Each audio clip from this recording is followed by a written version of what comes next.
What's up, guys? Welcome back to another episode of Yeah No No Yeah. It has been a while since we've caught up on everything that we've been watching, so that is what me and Liam get into with this episode. We go through a ton of movies, tons of discussions. We also, of course, have many different topics to kick off the episode, so definitely turned into a lengthier one, but we talk about a lot of stuff. As always, keep an eye out for the poll in the description of the episode if you'd like to interact with that. And if you're watching on YouTube or Spotify, we now have the video, so you can watch us as we're going through the episode. And don't forget about the timestamps if you want to avoid spoilers, because we do talk about a lot of different movies in this episode, like I said. And lastly, we do have a Patreon, so if you would like to support the show, we're always trying to find ways to improve it. You can find that in the description of the episode as well, in our link trees to all of our social medias and all that in the description. And speaking of Patreon, I wanted to shout out the current patrons of the podcast. We've got kath.reviews on Instagram, moving___pictures on Instagram, also sarahspopcornchat on Instagram, and ardourfilm. So thank you to you guys. It means the world to us. We are finding ways to improve the podcast as we go along, and your support really helps out. So yeah, with that being said, let's get into the episode.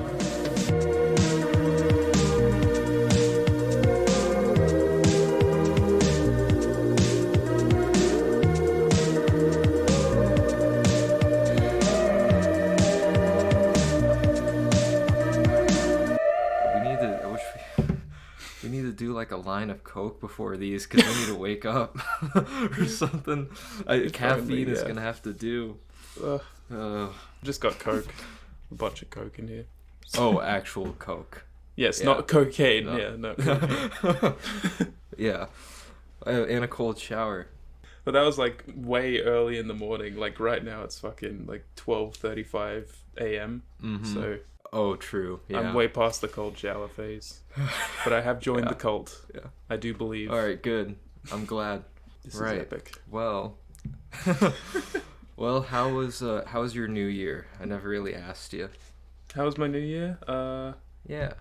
What did I do? I sat around playing Fortnite, I think, and just listening to music, and then like my grandma was downstairs, and like then she just came upstairs at like 12 and she was like, Happy New Year, and then she was like, I'm going to bed, and I'm like, okay, cool, see ya. So it was just like chill. Well, that's what I like. Chill New Year's Eve. Yeah, I usually like those types of New Year's Eves too, but I did go out for this one. It wasn't anything like crazy, like no drown. No, not drown. Hell no. That'd be a little too crazy. That would have been chaos. That would have been. I mean, it was probably chaos there anyway, even without drown. But yeah, just a little get together at Shander's place, and we all went down to Carrie's, had a drink there for when the clock struck midnight, and I didn't get too drunk. It was fun. Yeah, I wish you were all there, but you know, we'll have a big New Year's celebration someday. I don't think I even drank, honestly. I don't remember drinking. I think I was just sitting playing Fortnite. The one night a year you're supposed to drink and you didn't? I drink on the opposite. Everyone's always like, Friday night, Saturday night. I'm like, Sunday night, Monday night, Tuesday night, Wednesday night. See, you're a madman. Oh, man. No, I'm fine. I don't actually do that. I just joke about it too much. And then people get concerned. I think I sort of like forgot like mini topics or whatever. Maybe I can come up with something on the fly, but if you have any, then please go for it. Well, I've got a few. Slow news week, no world-ending threats, I guess. Damn it. So, I know. Son of a bitch. No meteor flying at us or any black holes or anything I can't talk about. There is, I guess, maybe if I'll continue with my tradition of going from least big to like, you know, world ending. Okay, this is a little one, but all right, so Avatar, The Way of Water, and not that we'll really give a shit about this, but it surpassed Jurassic World as the 7th highest grossing movie of all time or something. Did it actually? Wow. Yeah, so it is now the 7th biggest film of all time, Avatar: The Way of Water, and I haven't even seen it yet. So, I didn't think it would do that actually. Like, I know that it's, you know, a huge movie. I didn't Like if think you that all you people hear would is like so care. many people now like us just saying, you know, oh, Avatar, like, you know, it's the biggest movie ever, but like who fucking remembers it? Because it's true. Mm-hmm. But like, I didn't think that the second Yeah. one would actually do that. I really didn't think so either. I thought the hype was all gone. I thought like nobody cared anymore, but apparently not. People are still coming to our little theater and seeing it too. So Yeah, when are you gonna watch I still it? haven't. I'm actually gonna see it tomorrow. Like Oh. 90% sure I'm seeing it tomorrow. Right. When the theaters close. So those of us that want to go see it, we can go and watch it privately. So I'm glad. I don't want to see it with like the public. Not really looking forward to it, but I feel like I have to see it. At this point, everybody's seen it. It's the 7th highest movie of all time. It's So- long. And it's long as fuck, yeah. But It actually did not feel like too long, honestly. I don't think. really, Yeah. I mean, it's longer than like the extended Lord of the Rings. Like it should not be that long. I mean, maybe I'll like it. I'm sure I'll like it more than the first, but that's not like saying a bunch. I don't So- know. They are really interchangeable for me right now. Yeah, after I rewatched the first one, I gave it like a 3.5, and then like this last week, I kind of bumped it down to a 3. The more I thought about it, I'm like, that was just okay. Yeah. Like the writing was so cheesy, like you said. Whatever. Um, But I mean, go off. I whatever. guess that's cool. James Cameron's just like destroying the whole top 10. yeah, for real. It's Like he's just got Titanic annoying, in like- there as well, right? Yeah, I think he probably does. He's got like 3 of his movies in there. That's just it's a bit much. Whatever. I guess this could have been the first one because it's not really a big deal at all. But I guess for those, I wanted to warn people, for those who have PlayStation 5s, because I do. I've read this thing recently. Like there's a bunch of news articles saying this, that standing your PS5 upright, because it can sit sideways or upright, and I've had mine upright for like 2 years now. It Yeah. says standing it upright may cause catastrophic damage, because apparently, what's the cause It of comes with a There's, base like, plate, right? Right, it comes with Yeah. a base plate, but it's like a design flaw apparently. Like there's this like the cooldown system that it has. Then there's this like liquid metal that is supposed to like, I think it's part of like the cooldown thing, but it can actually leak onto the other parts of the PlayStation 5. Like it happened to one person's PlayStation 5 and now everybody's freaking out. Oh my god. So I'm paranoid. So like last night, after I got off work at like midnight, because I had to close and Avatar is so long, I got home, and then that's what I was doing like so late at night, trying to get my PlayStation in a good spot to lay it down, because I was so paranoid. But even though it's been standing upright for 2 years and it's been fine, just letting people know, I guess. But I don't know. I mean, that it seems like it would be fine, right? Yeah, Surely. it should be. I mean, they Maybe make this guy had like- it in like a real gamer den, like sweat, fucking Mountain Dew, Yeah. Doritos everywhere. Like that could have been it. The Doritos. and he was that's probably- that's what did it. Yeah, like running his PlayStation like non-stop forever, and Yeah. I don't play that long, so I mean, I'm sure I would have been fine, but I don't want to have to buy another PS5 for like what, $800 or however much it is. So I haven't good. even bought my first one, so I'm still with the PS4, which sounds like a fucking jet engine every day, by the way. Oh my god. Well, if it still works, then it works. It but- works, but like it's like behind like these glass doors, like under my like cupboard or whatever, and you can still like hear it like just like all the time. It's like, oh my god. That Shut was like up. my Xbox 360. It sounded like you were revving up an engine every time you started it. Yeah. It was just like, and then is it gonna start? Is it gonna fucking die on me? I don't know.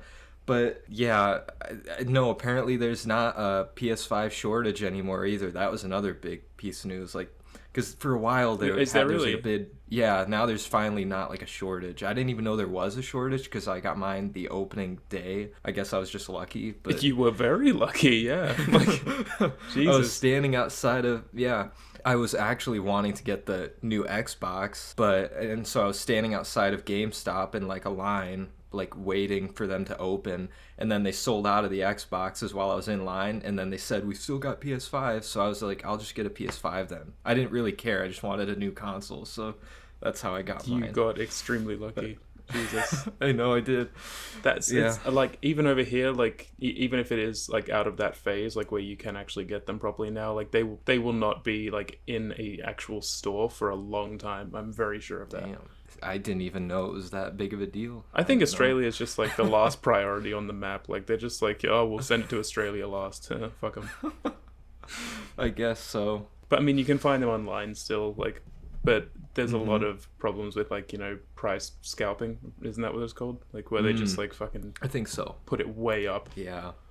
Oh, yeah, true. I've just got the one, and it's, like, just this little dumb thing that I found funny. It happened, like, a while ago, though. Probably, like, a year and a bit. But I just found it, like, hilarious, and it just seemed like the kind of thing that you might bring up at some point. So I was like, yeah, fuck it, I'll talk about that. Yeah. There was, like, this TikToker... She was like doing this whole like experiment or whatever where, you know, they get like creative on there and shit, and like she was trying to make like slime and shit, like just like goo basically. She was like trying to make like a tutorial on like how you can make slime on TikTok. And, like apparently all the comments like once she done it afterwards was just like, girl, that is napalm. It's like it was actually fucking napalm that she managed to make on TikTok. It actually was. TikTok is like a wild fucking place. That just made me go like, holy shit. I'm missing out, I guess. It's not the girl that was like selling fart jars or anything. No, that was Amaranth on Twitch. No. Now they can sell napalm jars. So oh my god. I wouldn't put it past the internet. Also, you say girl that sells those jars, but like there are multiple now. Like multiple. I'm not surprised. I believe that people would buy that. God. The internet has just become a crazy place. I always have to like bring up an actual news article to make sure it's right. So the world's first, there's a robot lawyer that's powered by AI that will defend a human in court for the first time in history. No, don't do it. Yeah, no. I know. So in a historic first, an AI-powered robot lawyer will defend a human in U.S. court. Could you imagine, like, most judges are, like, I mean, a lot of the judges that you see, like, are, like, older people. Like, can you imagine this judge just sitting behind a desk, like, looking across at a fucking AI robot? Just being like... What does my career come to? Holy shit. Yeah. Oh my god. It's like the fact that like I'm not even surprised anymore when I read stuff like this, because AI is getting crazy. It is. Like it's just getting insane. It's crazy how fast AI is becoming a more and more of a big thing too. Like you know about the chat GP thing. Yeah. Like that thing is insane already, but yeah, we talked about it on the last one. Oh yeah, we did. We have like a new AI story every time we record now, don't we? Yeah, it's I mean, it's that's alarming. Like the news. First it was Kanye, now it's AI. Jesus. Yeah, and apparently it's helping fight a speeding ticket like case. So it's just a speeding ticket, but that's what this article says. That's probably a good thing that they start small. Yeah, and not like defending murderers and stuff like that. I mean, robot lawyers, yeah, they're probably gonna get more and more of them, and it's gonna be scary. It'd be fun to watch. We're living in. It will be fun to watch. Why didn't they get that for the Johnny Depp trial? I wanted to see that. Get a robot lawyer. That's some relatively crazy topics, string of topics right there. Yeah, a little tame for this week. We can get into the main juicy meat. Sure. It's been a few episodes, so we're going to catch up on what we've been watching. I mean, I have well over 40 movies, so that'll definitely take some time. I will hit my my next two that I watched. Yeah. Since that was enthusiastic. I was at first I didn't even know what you said, and I was like, Yeah. Okay. You need to do a line. You definitely need to do a line. I know, I do. I need to do something. I just chugged this ice espresso, and I'm coming off of my for 12 days recently. Then I detoxed from caffeine. I'm sure you saw, and it was very hard. But now I'm getting back into it, and how is it? My tolerance is supposed to be at 0. So how is this stuff not maybe it'll hit later. Maybe your system just not used to it. It'll probably hit later. It'll sink in. That's true. It'll probably hit later. Okay, but Like mid-episode, you'll just be bouncing off the walls and shit. probably just drop dead or have a heart attack or something. Yeah, the first two movies I watched since the last time, I was in the middle of watching the Friday 13th, like we were talking about. So I watched Jason Goes to Hell, the final Friday. Hell yeah. Everybody hates this one. Like, it's known to be, people call it like the worst of the franchise. I don't know. I liked it. Like, I thought it was actually pretty good because they tried to do something different with the franchise. This isn't spoiling it because it starts off like this, but I mean, it's in the title. Jason gets killed. His soul goes to hell, but like his essence, his like spirit transfers between different people throughout the movie, and then they kind of like get the serial killer Jason in them, and then they go around and kill people. I thought it was interesting in that way. So I gave it a yeah. So I gave it a 7 out of 10. It was just dumb fun, but this was even better. Jason X, I fucking loved Jason X. This is probably like top 3 of the franchise easily. It's Jason in space. Like, he's a prisoner. Oh, that's the one, yeah. Yeah, so this is Jason. It's the year is like 2455, and like they're yeah. I don't even remember the plot. It's just so crazy, but you know, it's like space. Jason fights like an android at one point. Jesus. So yeah, it was really fun. I gave it a 4 out of 5. Like, it's not a good movie, but entertainment-wise, I was really entertained. So that was... Well, for my first one, I rewatched Return of the Jedi.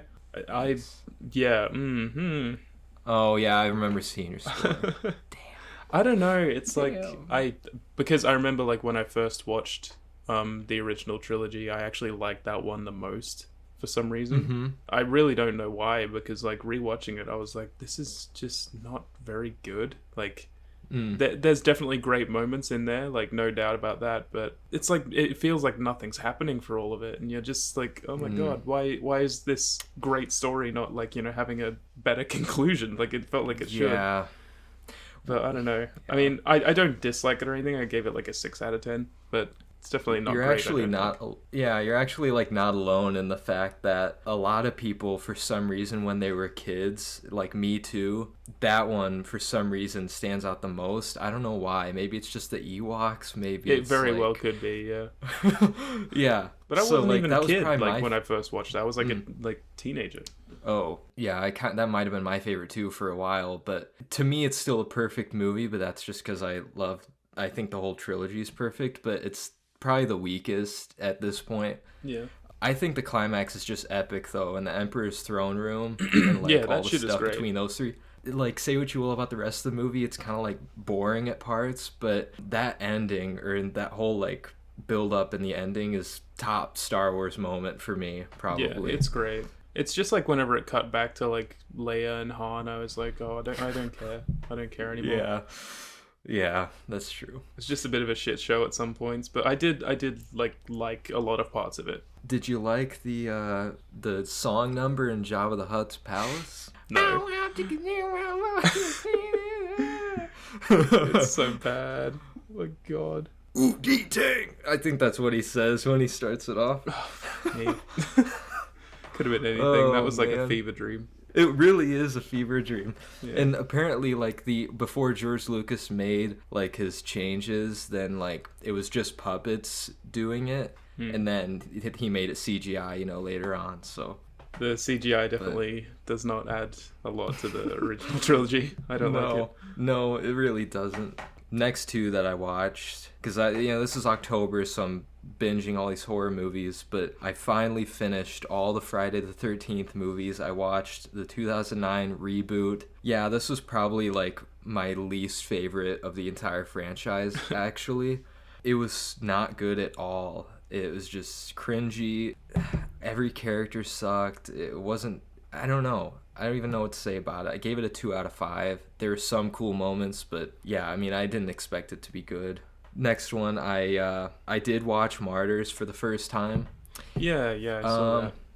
I was kind of let down, I'm not gonna lie. I can see why everybody likes it, but Oh, not everybody does. Oh, not everybody? Well, No. I mean, it's just in the horror community, everyone's like, oh, Martyrs, it's amazing and all this. But I just thought that it was just trying too hard to get under my skin. It was like really trying a bit too hard, and some of it's... I can't say anything because it is spoiling it. So I gave it a 3 out of 5. It was solid. I have heard Rewatch criticisms someday would like that before, where it's just like it's trying too hard to get to you. It's definitely worth a watch, but I just don't think it's like a masterpiece or anything. The one after that is just Black Panther: Wakanda Forever. Like, we talked about that plenty anyway, so... I'll just lump these next 3 together because they really do blend together, and then maybe we'll be like close to the same number. But I started because I finished Friday the 13th, so I needed a new horror franchise to start. So I started The Nightmare on Elm Street. I've seen the first one. The first one was a rewatch. It's still a great movie. I gave it a 4 out of 5. I don't know what else to say about it. It's a great classic slasher. Then I watched the second one. Yeah, it was also actually really good. I didn't know if I'd like it because everyone kind of seems to criticize it, but yeah, 3.5 out of 5. It was still really creative, interesting, and then also followed by the third movie, which a lot of these kind of just stay on the same level for me. Like, Freddy's fun to watch, the kills are cool, but I'm not in love with the movies or anything, so I also gave this a 3.5 out of 5. Everyone says Dream Warriors is like one of the best, but it's definitely one of the better ones. Yeah, my next one was the first Friday the 13th. Oh yeah. Yeah, I really, really, really didn't like it. Like, at all. It's just... I don't blame you. I really don't understand how it's a franchise that took off when this is the first movie. Yeah. I just think it's actually bad. Like, honestly, really bad. I'm kind of surprised too, because like, even though I have it at like a 3 or 3.5, like I have it at a pretty high score. A lot of it for me is nostalgia, and like I do think the twist is creative for slashers, I guess. Because, like, the whole time you think it is Jason, but... Spoilers for Friday the 13th. The mom did it. Yeah. Mom was the one killing people, so I thought that was cool. And, like, the ending, I thought the ending was always an iconic horror moment where Jason comes out of the lake and, like, grabs her. Like, it's just fucking cool. Like, I like stuff like that, but... Yeah, everything else in between is pretty damn, like, boring, and the characters suck, and... I think maybe I would have appreciated it if it was, like, led up to better, but it's just like I didn't give a shit about anything, and like by the end of it I was like, I don't care, just end, whatever, cool. Yeah. It just did not interest me at all. It was so fucking boring. The characters sucked. The cinematography wasn't even good. Like, it's just... Yeah. Ugh, I really hated it. And like the fucking guy, like, you know about the snake thing, right? Yeah, that's they killed fucked a real up. snake. That is just fucked up. Yeah, I mean, hate there's a that lot shit. of movies, I guess, to where older movies for sure, to where they'll actually kill the animal. Like, I know in Apocalypse Now they With actually the fucking like, owner chop the on cow's the head set. off. Like, Oh. oh my god, Yeah. why would you do that? Yeah, just for like, and it didn't even add on to anything. It was like, a for the throwaway scene, a completely throwaway Yeah, it didn't scene. even matter. Ugh. The more I think about it, it is not like a good movie, but for me, I kind of like just moments really elevate it for me, like, and just I can kind understand of that. I don't know, it's not a good franchise. It's overall, and they even admitted when they made it, like, you know, they were just trying to follow Halloween's footsteps, like they were just trying to ride the Halloween hype. Yeah. That's the only reason it exists. So Yeah, it seems that way. it really, yeah, it's not that special in the end. I rewatched. My next one was a rewatch. I actually showed the family this. Like, my mom and my brother, I showed them The Art of Self-Defense. Nice. With, yeah, Jesse Eisenberg and, oh my god, what's her name? Imogen Poots. Imogen Poots, the name that I don't like. I just don't like that name. She's a great actress, but, like, don't like the name. And Alessandro Nivola, let's not forget him. He's fucking great. Oh, yeah. Yeah, I loved it even more than the first time. Like, I know you like that movie a lot, too. Yeah, that's great. It's just hilarious, but, like, really smart, dark comedy. Yeah, it is. And It's funny. It's like I don't even know how to describe the plot, but you just gotta watch it. I gave it a 4.5 out of 5. I think it's a great movie. Yeah. That's one I've shown to my family as well. Like my mom and stepdad, I showed that to them and they loved it. So, See, I don't know if mine liked it that much. My mom, if you're listening, God, she wasn't do you really do that paying every it. episode? It's because I'm like, Is she listening 'cause into she every just- episode now? I think she is, honestly. I really don't think she liked it that much. I don't think she was paying much attention to it anyway. She was Let us know in the comments, Quinn's doing other mom. stuff. Yeah, I don't know. Maybe my brother liked it. I don't know. I was just kind of sitting there watching it, like in my own world, enjoying it. So I don't know. The next one on my list is, and I have properly reviewed this now, Barbarian. So, yeah, I gave it a 10. A fat Oh, shit. fucking 10. Wait, you gave Barbarian? Oh, I didn't even see. So I still have to watch your review of it. Wow, but fake fan. No. I try to catch up on them. I really do, actually. But No, you're all good. I'm just fucking 10? around. But yeah, I did give it a 10. Just because, like, I didn't expect that. I know neither did I, but like the more I was writing out the review and stuff, the more I realized how much I loved it, and I have just not been that uncomfortable and affected by a horror movie in a while. And I mean, you know me, I'm like, I don't get that invested in some horror movies, but like this one was like the entire time I was like, what's gonna happen next? Also, I'm terrified. Like, Yeah. it's great. Once that moment happens in the basement to where like you realize what's going on, then you're like, what the fuck am I watching? Like I wasn't, because it takes forever to get to that point, and you think you're watching a different type of movie, but then you realize it's actually this type of movie. And yeah, But one of the best me and- fucking things about the movie is like the hard cut to Justin Long. Like Yeah, that it shit is. was just like, oh my god, what is going on? like after that crazy moment, you mean, and then it introduces his character. Yeah, that was like the best moment. That's when I realized like this is like unlike other horror movies. it is, yeah. Yeah, me and Kath, I think, had the same exact reaction because we watched it when she was here. Well, you were all here, but that was like our day to go to do our own thing for a bit, and we watched that in theaters. And we were the only ones in the theater, and we didn't even know like what this movie was about. And then after that happened, that moment happens, and then it cuts to black before it introduces Justin Long, and we were both just like, what the fuck? What the fuck is happening? So yeah, It's the crazy theater because it's experience like you really want to helped. like be back in that scene and know more and like see if the characters are all okay and stuff. Exactly. And then like Yeah. it's like, nah, we're gonna give you this whole fucking thing about this character. It's Yeah. like, but then what it leads to is like perfect. It's like, oh my god, It really is. it's worth the wait. That was a great movie. It is. I think I have it like a 4 out of 5 now, but it is in my top. I mean, it was definitely in my top 10 of the year for sure. Speaking of great movies that I didn't expect to like, which a lot of people didn't like, but I watched Blonde on Netflix, yes. which, yeah, I mean, I didn't expect to like it because everybody was talking shit about it. Like, I don't see the big issue personally. I wanna didn't watch think it. it was like, I do want to watch it. yeah, you should. Even from just a filmmaking standpoint, like the movie, it looks fucking perfect. Like technically, the editing, the cinematography, it's like such a beautiful movie. But where everyone has an issue with is like, oh, it's objectifying Marilyn Monroe, it's objectifying Ana de Armas. It's just like, so it's too much. Ana de Armas I didn't didn't- feel that way though, so don't speak on her Right. behalf. You know. Right, exactly, yeah. I think people were just too uncomfortable watching it. Like, there were no scenes, though, to where I thought, like, this was too much. Like, I thought it rode that line perfectly, and, like, I didn't feel the length, because it's a very long movie. Like, isn't it, like, yeah, it's, like, over 3 hours, a bit over 3 hours. I didn't feel the length. I thought it was, like, just a perfectly shot and edited movie, and yeah, I gave it a 4 out of 5. I thought it was just like, it like kind of made me enjoy film again, because I was like coming off of all these shitty horror movies, and then I was kind of like burning out on film, and then I watched that and I'm like, wow, okay, yeah, this is a real movie now. So Yeah. it was good. You should watch it.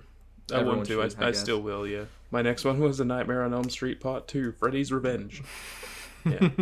Yeah. I gave it a 7 out of 10. I really liked it. I don't think it's like amazing, but it's just so goofy and like weird. Mhm. And I really want to Yeah. watch like the documentary about it. I don't know if you know about that, but There is about that specific movie, or about, yeah, like... because it's like apparently a really big like movie in the gay community, and they've made like an entire like documentary about like why it's like that. But I remember hearing that, yeah. I mean, like you could probably gather that from like some of the scenes in the movie, honestly, because like, Mm-hmm.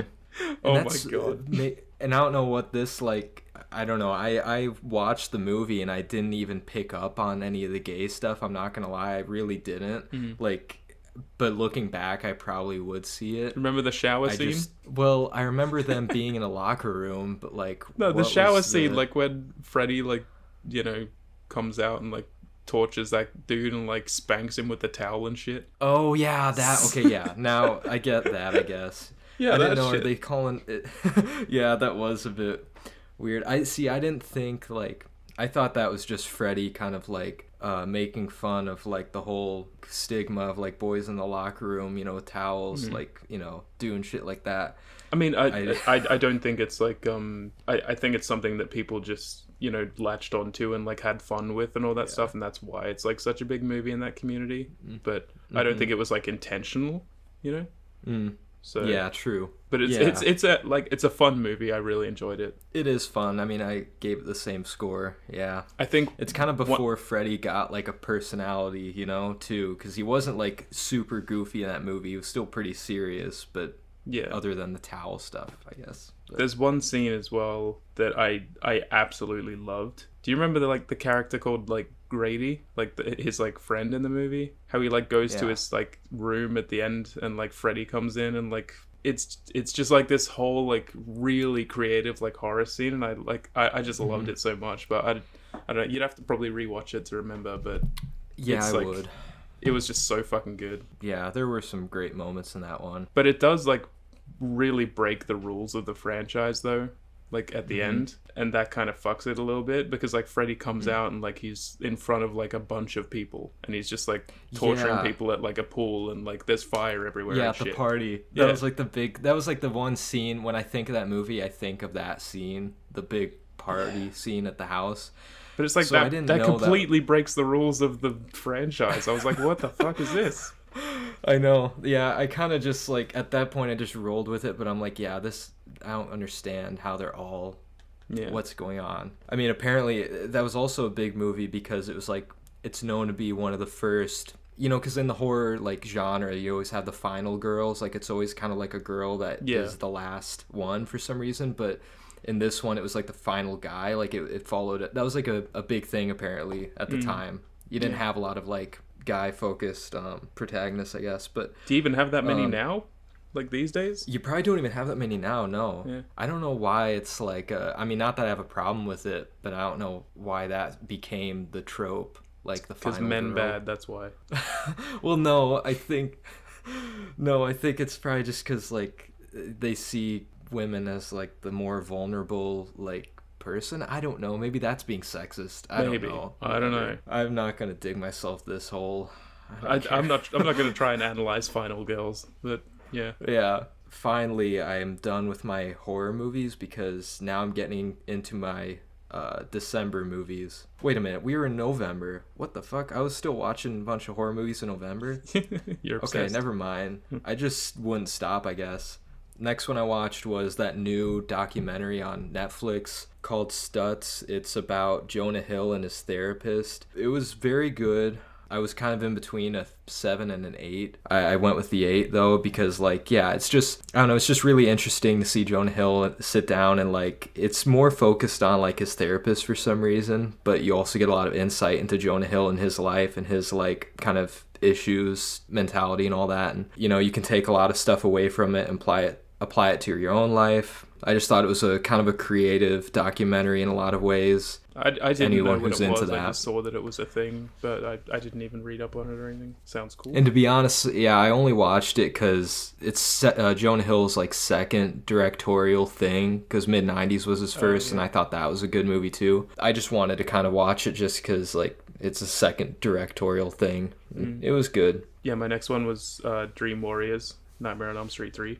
I watched these like in the same day with Keelan over Discord, so Yeah, Dream Warriors I really, really liked. I gave it an 8 out of 10. It might be my favorite of the franchise so far, I think. Possibly, but I really do like the first one, but it does have a bad ending, I think. I'm just trying to remember the ending exactly of the first one. Yeah, let's just spoil it. I mean, Spoilers for Nightmare on Elm Street. There's like that whole scene, like at the end after everything's done, where like she goes in the car with her friends and stuff, and it's like this big dream and that. shit, Yeah, and then yeah. her I don't know mom how gets, I like, could forget dragged through that. a window.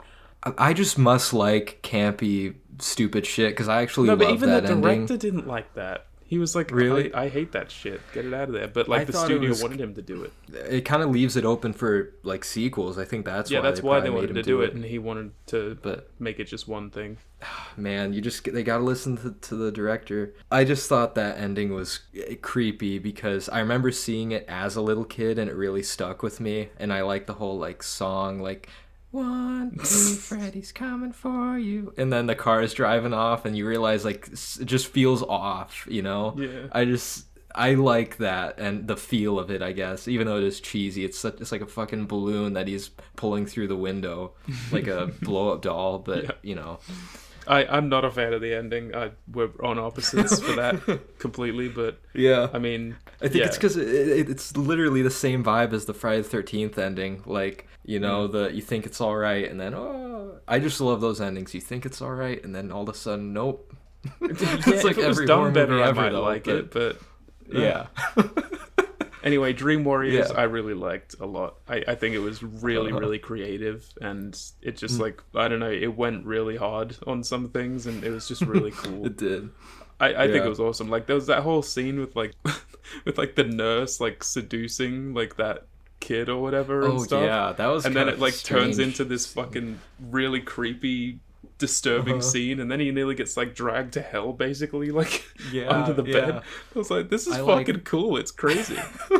It is crazy. I like the TV kill where Yes, he that like shit is great. she was watching the TV and then what he had some one liner he said. Welcome to like, prime time, bitch. Yeah. See, like I said, that's when That Freddy shit's cool. like got fun. Yeah. Freddy was really fun in this one. It's my second favorite of the franchise. It is. Like Mm-hmm. I'll just always love the first a bit more, but yeah, it's great. I think Dream Warriors is cool. I apparently Mm-hmm. I don't know if you knew this or like saw my review or anything, but apparently the New Mutants took a lot of inspiration from that. Now that's So that literally makes what I a was lot of thinking. sense. Yeah. Yeah. I did. So they said that they like said Yeah, they did, yeah. look towards. Oh, see, that makes total sense because I didn't even know they said that. And as I was watching Dream Warriors, I was like, this feels like New Mutants. Only Like, better. They had to. Only better, way Yeah. better. God. Next movie I watched was Violent Night. It was so much fun. Like I loved it more than I thought I would, and I loved it more than most people probably because yeah, I mean it made its way into like, was it in my top 5? I need to even look at my list for what I It was posted. in your top It's 10, in, I'm my pretty top, sure. It's definitely in my top 10, Which is of kinda crazy, but- 2022. It Okay. is. Well, yeah, dude. There were people commenting that I didn't even know on Instagram saying like, "This list sucks. This list is Really? like, this is one of the worst." Yeah, there was a couple people that said like, Fuck 'em. this is one of the worst lists, and I don't care because yeah, I mean, fucking Morbius is in my top 20, so I mean, I did it like feels the a Home Alone future- feeling scene. That shit was cool. That was cool. It was like Home Alone, but like rated R. It was great. This isn't really a spoiler, but there's like that one bit, like, and like the theater fucking erupted in disgust when it happened. But like when that dude gets like impaled like that, Yeah, like, yeah. I mean, I was the same, but I like went to see that movie on my own. I looked like the saddest motherfucker in there, but like I heard everyone else just go, oh, like, Dude, yeah, yeah. See, I liked my theater experience because it was me, like, sitting towards the front. Way in the back was this, like, just this lady that went by herself to go see it. It was just us two, and the whole time, like, she was, like, loving the movie. She was, like, during scenes like that, she would react and, like, when he would kill somebody, like Santa would kill somebody, she'd be like clapping, and my she was God. so into That's the movie. annoying It was actually though. I hate hilarious. clapping. No. Like, oh, Well, I don't know if she was full on clapping, but she was like, "Oh yeah," and like, you know, I didn't care though because it was such a like Yeah. fun. That's like the type of movie that I like when it's like an experience with the people.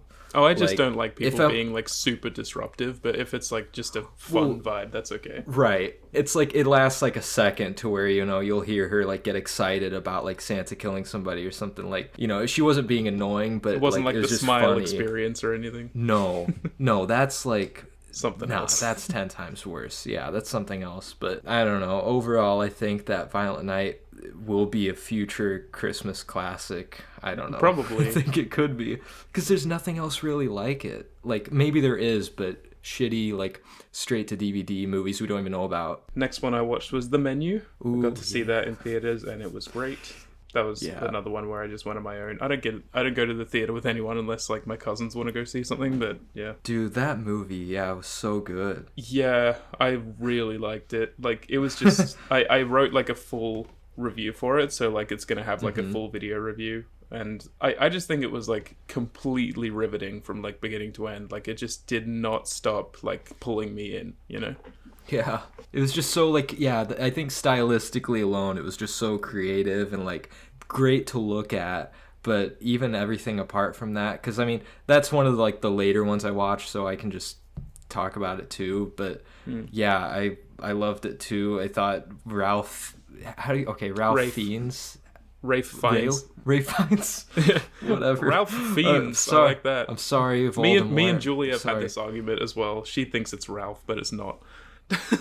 I just say it like I see it, I guess. But yeah, Rafe Fiennes. At first, I gave this movie a 4 out of 5, but the more I would not leave my mind, and the more I thought about it, I'm like, I can't think of a thing I didn't really like about it. So I had to bump it up to a 4.5 out of 5. Yeah. It could have. See, that's why I don't like. I know this is kind of why you do it. You wait to do your top 2022 list and stuff. Yeah. That would have made it into my top 10. That Yeah. would have. So, like, whatever. It's an amazing... I thought it was just a great movie overall. Really good. It is really good. And I don't want to give away, like, too much about, like, the review that I'm going to bring out or whatever. But, like, one of the key points in that review that I have to just bring up is that I love Ralph Fiennes and Anya Taylor-Joy, but I honestly think the best performance is Nicholas Hoult. Because he was Really? a fucking asshole. I hated him, but that's a testament to how good his performance was. Like... Oh my god. That's actually true. He's just That is so true, good in like- it. You just want to punch him Yeah, in the face like the whole time. Like shut the I fuck know. up, dude. He was the worst fucking person. He was like the most... That's the one... See, I can't even say this is a negative because like that's the point of the movie is that all of these people, other than Anya Taylor-Joy, are so like pretentious and conceited and like full of themselves and think that they know what they're talking about and like Yeah. they're just so like superficial pieces of shit. Yeah, and he was, like, Anya the worst of it, Taylor-Joy is you know? like and he was the worst of them, and he was the worst because man, see, this is spoiling it. All right, Spoilers for the menu. Yeah. but Nicholas, because he is the worst of them because he was the only one that knew that they were all going to die, and he still brought her along and went. So like, And that's he's what makes just him such a fucking- fascinating character as well. It's like how much like how fucking desperate are you? Like how oh my He god. was so desperate and just so obsessed with like this person too. Like he viewed him as like Yeah. a god, to where like he didn't even care that he would end up dying. He just wanted to go see him cook and eat his food. But like I do that, think that's and like then he'd such probably a interesting like beautiful thing about that character as well, is because like I feel like if this was a movie where he was the main character, you would sort of have some sort of attachment maybe, because it's like he's so like pathetic and you know like in those moments Yeah. where he's like going off at Anya Taylor-Joy or whatever, like you feel like he's a piece of shit, but maybe if you knew more about him beforehand and he was the main character, you would feel for him. Like he is Yeah. just so pathetic, but it's like it's really interesting.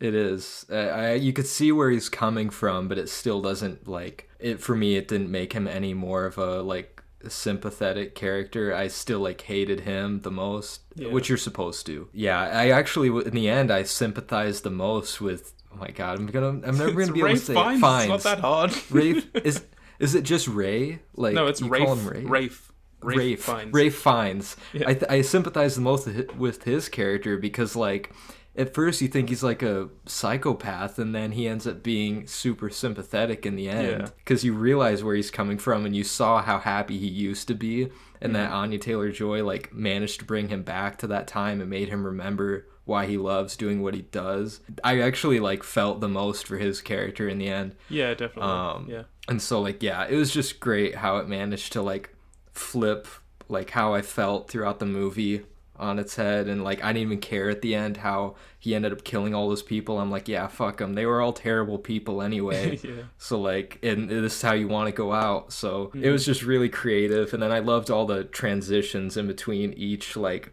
because it was like instead of chapters, it was like courses. I thought that was interesting. Like stylistically, the movie was just fucking awesome. Just like, yeah, it never stopped being interesting. It was great. I fucking love like the whole like gag between him and that like character, like the movie star guy. He's like, I went to see this Dr. movie Sunshine. and like it was the worst fucking movie I've ever seen in my life. I love why you're here. Yeah, but I loved how he built that up though, to where he's like, it was my one day off, and I decided to go to the movies, and it was so just good. hilarious. Like, oh my god, The writing is great. It was great. It was hilarious, but also it was like very dark Yeah, comedy, yeah. for sure. But Great calling movie. Dr. Sunshine, yeah. Oh man, yeah, it was just unpredictable, and yeah, I would totally rewatch it. All right, the next one that I had was this is another 2022 movie. It was that movie on Apple TV called Causeway. It's got Jennifer Lawrence and that guy actually that I don't think you like. Yeah, we talked from about this Atlanta. last time briefly. But Yeah, I think so. But no, like I said, because I probably mentioned it in that last episode. It was a great movie. It was just it's A24, I think, actually. I didn't even know that going in. Really? Yeah, apparently, because it showed up at the beginning, and I was like, oh shit, I didn't realize this was A24. But yeah, it was just, your typical well put together, slow A24 drama. Not like perfect by any means. It was definitely slow in some parts, but it was just very much a character drama. I don't know what else to really say about it. It didn't like leave a huge impact on me, but I still gave it a 4 out of 5. So just great performances. I'll probably still watch it at some point. Mm-hmm. I made like a whole list on Letterboxd of like 2022 stuff I gotta watch before I make my lists, and that's on there. So the next one was The Incredible Hulk. I watched that for the first time because I hadn't seen it for some reason.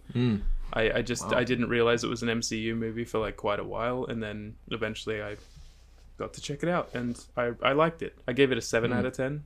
I think it's just like it's one of those movies where it feels a lot like things like X-Men or Transformers or whatever, where it's just it's really campy, but it like goes hard at points as well. It's kind of cool, bombastic, it's crazy. I think that Edward Norton was like a really great Bruce Banner, honestly. Like I wish that he was able to do it more after that, but alas, here we are. Yeah, I definitely need to rewatch that one because I only saw it like once on TV like years and years and years ago, to where I don't remember anything, and I have it rated pretty low probably, so it's definitely worth a rewatch. Me and Chandra had a movie night, and it was her choice, so we watched Encino Man, which I like that movie. That movie slaps.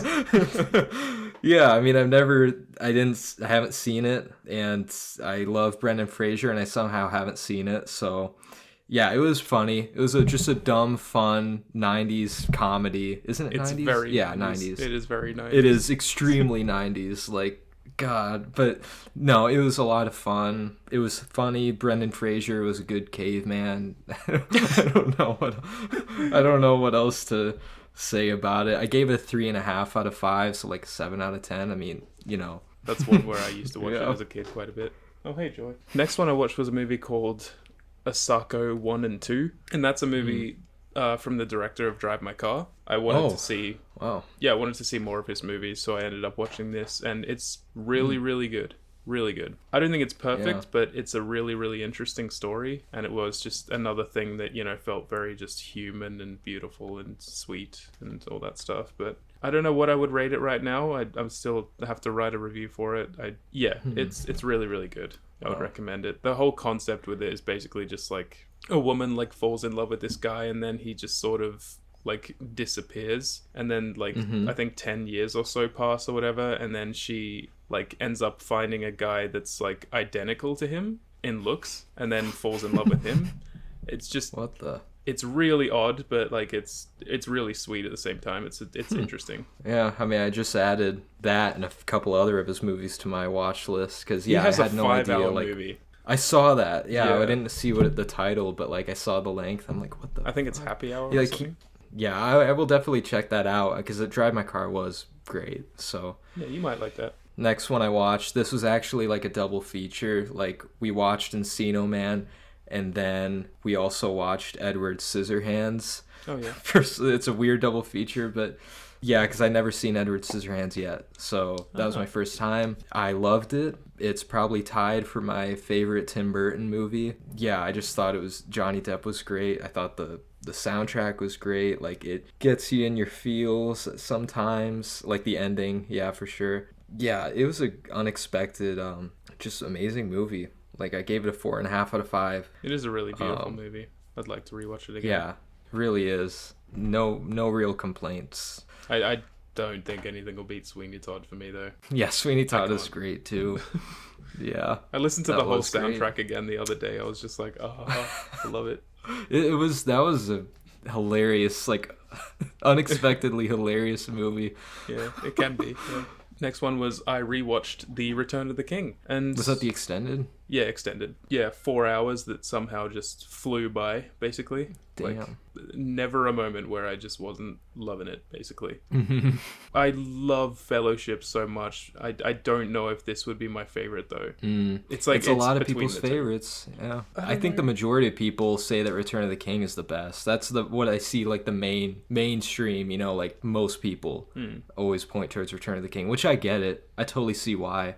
But Fellowship for me, it's always going to be Fellowship for me. It might be Fellowship for me also, but then I keep thinking back to so many moments from this movie, and I'm like, oh my god.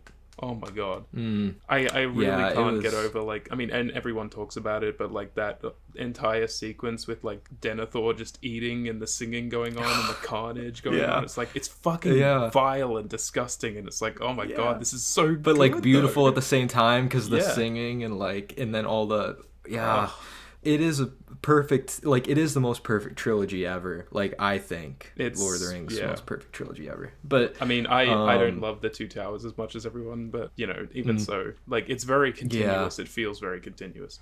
I mean, the fact that they like shot all 3 movies literally back to back to back, like they didn't stop. That's, I think, what gives it that continuous feel for sure. I don't know if I love, like, I might be with Chandra on this one because we always kind of like debate about this, but like the Return of the King extended versus theatrical. There are moments in the extended that I really do like. Like I love the mouth of Sauron, that character I that like comes that too, out, and yeah. it's like That's cool. he's just creepy. Yeah, it's just cool. Not everybody likes him though, I guess, but yeah, I like that part. But then there are other parts in the extended, like the part to where Frodo and Sam kind of like have to disguise as like orcs and they go in the line, and it's like I realized after watching the theatrical, you don't even really need that, like because they end up going like to the same. It ends up not really changing anything.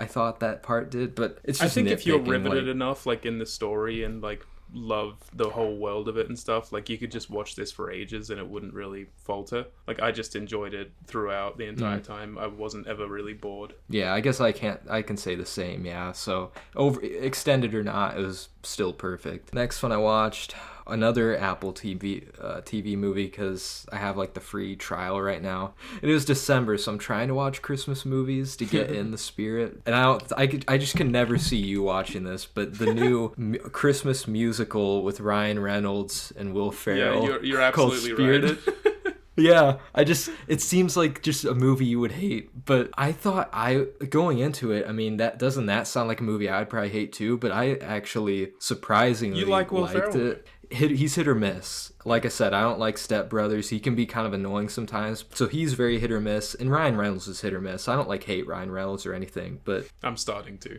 yeah. But I don't know. I thought that it was basically like a retelling of like the whole Ghosts of Christmas Past, Present, and Future type story, which you know we all know for Christmas. I mean, it was like a retelling of that, and I thought the songs were actually pretty good. I thought it had a heart to it. I thought it was actually funny in some moments. So like, but not a perfect movie or anything, but I still gave it a 3.5 out of 5. It was fun. A wholesome, fun movie. Well, that's good. So yeah. I showed Julia the house that Jack built. Fuck yeah. Fuck yeah. She's been Yeah, so what did indoctrinated. Julia think again? I'm trying to remember. She liked it, obviously. Yeah, she really liked it. I'm just trying to remember what she rated it. She gave it an to. 8 out of 10. Okay, that's good. But I think she, probably might want to watch it again or something, I would imagine. I feel like that's a lot of people. It takes, I mean, you saw me. I was rewatching it until, like, it, couldn't think anymore, I guess, until I started thinking like Jack. It's... But- it really made her sick. Like, I felt bad at some points. Like, she felt just, icky. This was, like, the thing that solidified it as a 10, really, for me. Fuck yeah. Like, I just, It's just...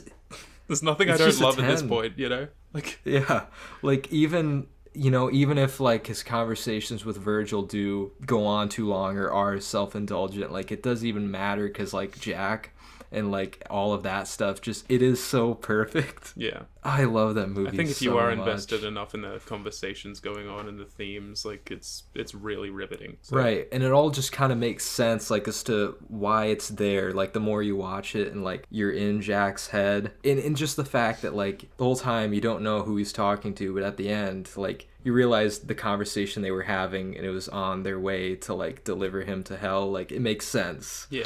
Oh my god, it's just. Did she think it was as funny as we thought it was, or?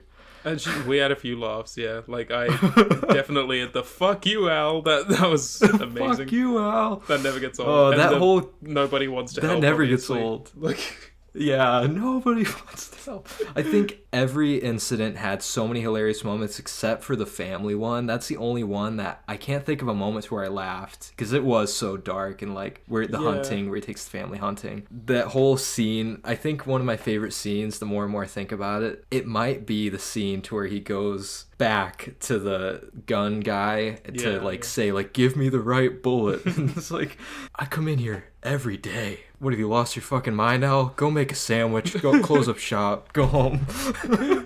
Why do you need just one bullet? Why? Well, that's none of your fucking business. It's just hilarious. I just love him when he's like in those moments of like frustration. It's like hilarious. Yeah. And like I think me and Julia were like legitimately like scream laughing at that entire sequence where he keeps going back to the house and like cleaning different things. It was like so fucking funny. Yeah, that type of humor is it's just hilarious. It's like dry, dark humor. Because if you have OCD, you can totally relate. Yeah. Like, did I do that? Did I miss a spot? Like, it was so good. It's a great movie. I love it. All right, the next one I watched, it was a rewatch. Because I'm gonna watch the second one tomorrow, so I rewatched Avatar. Yeah. Yeah, just shrug of the shoulders. That's all I have to really say about it. It's not a bad movie. Does not deserve the highest grossing whatever of all time. Nothing special about the story, nothing special about the characters. Like, the visuals are cool and they were ahead of its time, I guess, but that's all that holds it up, so I gave it a 3 out of 5. I can't even be that generous. I don't think I rated it that high, but I don't... It's just not very good. Like, the writing is the worst part, isn't it? It is, and but the thing is, like, right off the bat, to me, the movie just felt like a video game. Like, I just couldn't stop thinking, like, this is just like a big cutscene in a video game, so I'm gonna take it as it is, and like, the dialogue kind of felt like that. So if you're watching the movie like that, then like, it's actually okay, but if you're trying to see it as an actual movie, then it's pretty poor. I actually do like that, like the opening though, like how it's like, I like that whole world on Earth or whatever, like it's very Blade Runner-esque and shit, and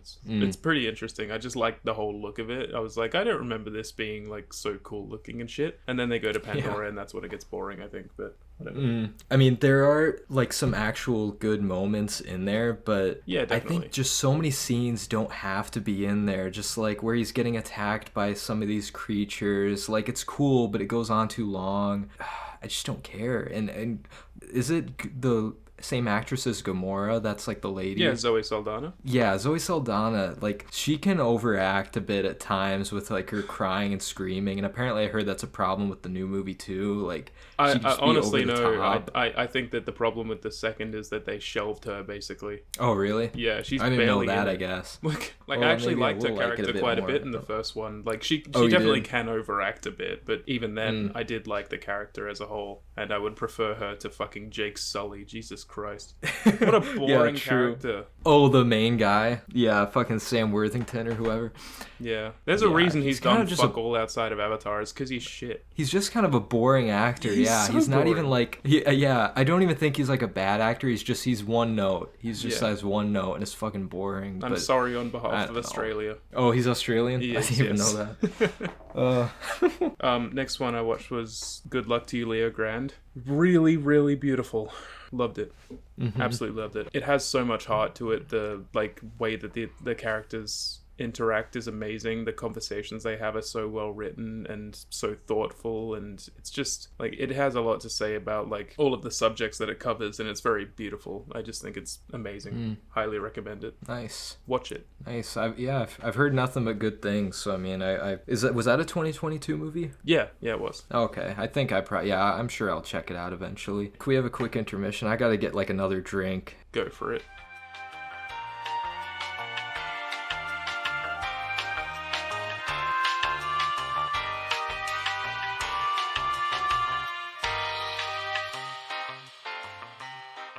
Oh, Annoying the shit out of it. has Joy been doing well? I haven't asked in a while. She's good. She's just chilling. She's a happy girl. But it's very hot. Good. Today was like our hottest day so far this summer. It The was opposite of 38 here. Celsius. Still cold. And I think I converted that earlier, and it's 100.4 Fahrenheit. No way. Yeah. Really? Yeah, it's Holy fucking hot.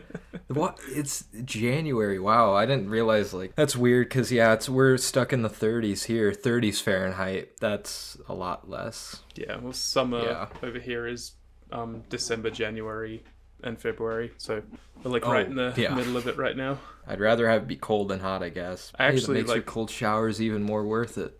It does, yeah. That definitely helps. I don't even mind as much now. I tried making it like even colder this time around, and you're right. Like the first 10 seconds or whatever, it's just fucking torture. But It's after hell. that, it's fine. Yeah, it's fine. it really does. Like as soon as like whatever it gets wet, then like it's fine. Yeah. Have you told Julia that you're trying this cold shower thing? yeah, I've told her. But I mean, not Yeah, only that, I'm but I'm like converting actually people. running every day now, so I'm trying to actually Nice. get back into it. I got to stay active. I got to do shit. I can't just like sit around. Well, I'm glad to hear that. I need to get back into running too, but it's so cold that like all of the sidewalks are icy, so I know if I actually run outside, I'm gonna fucking slip and fall. I mean, you go to the gym though. You got a treadmill.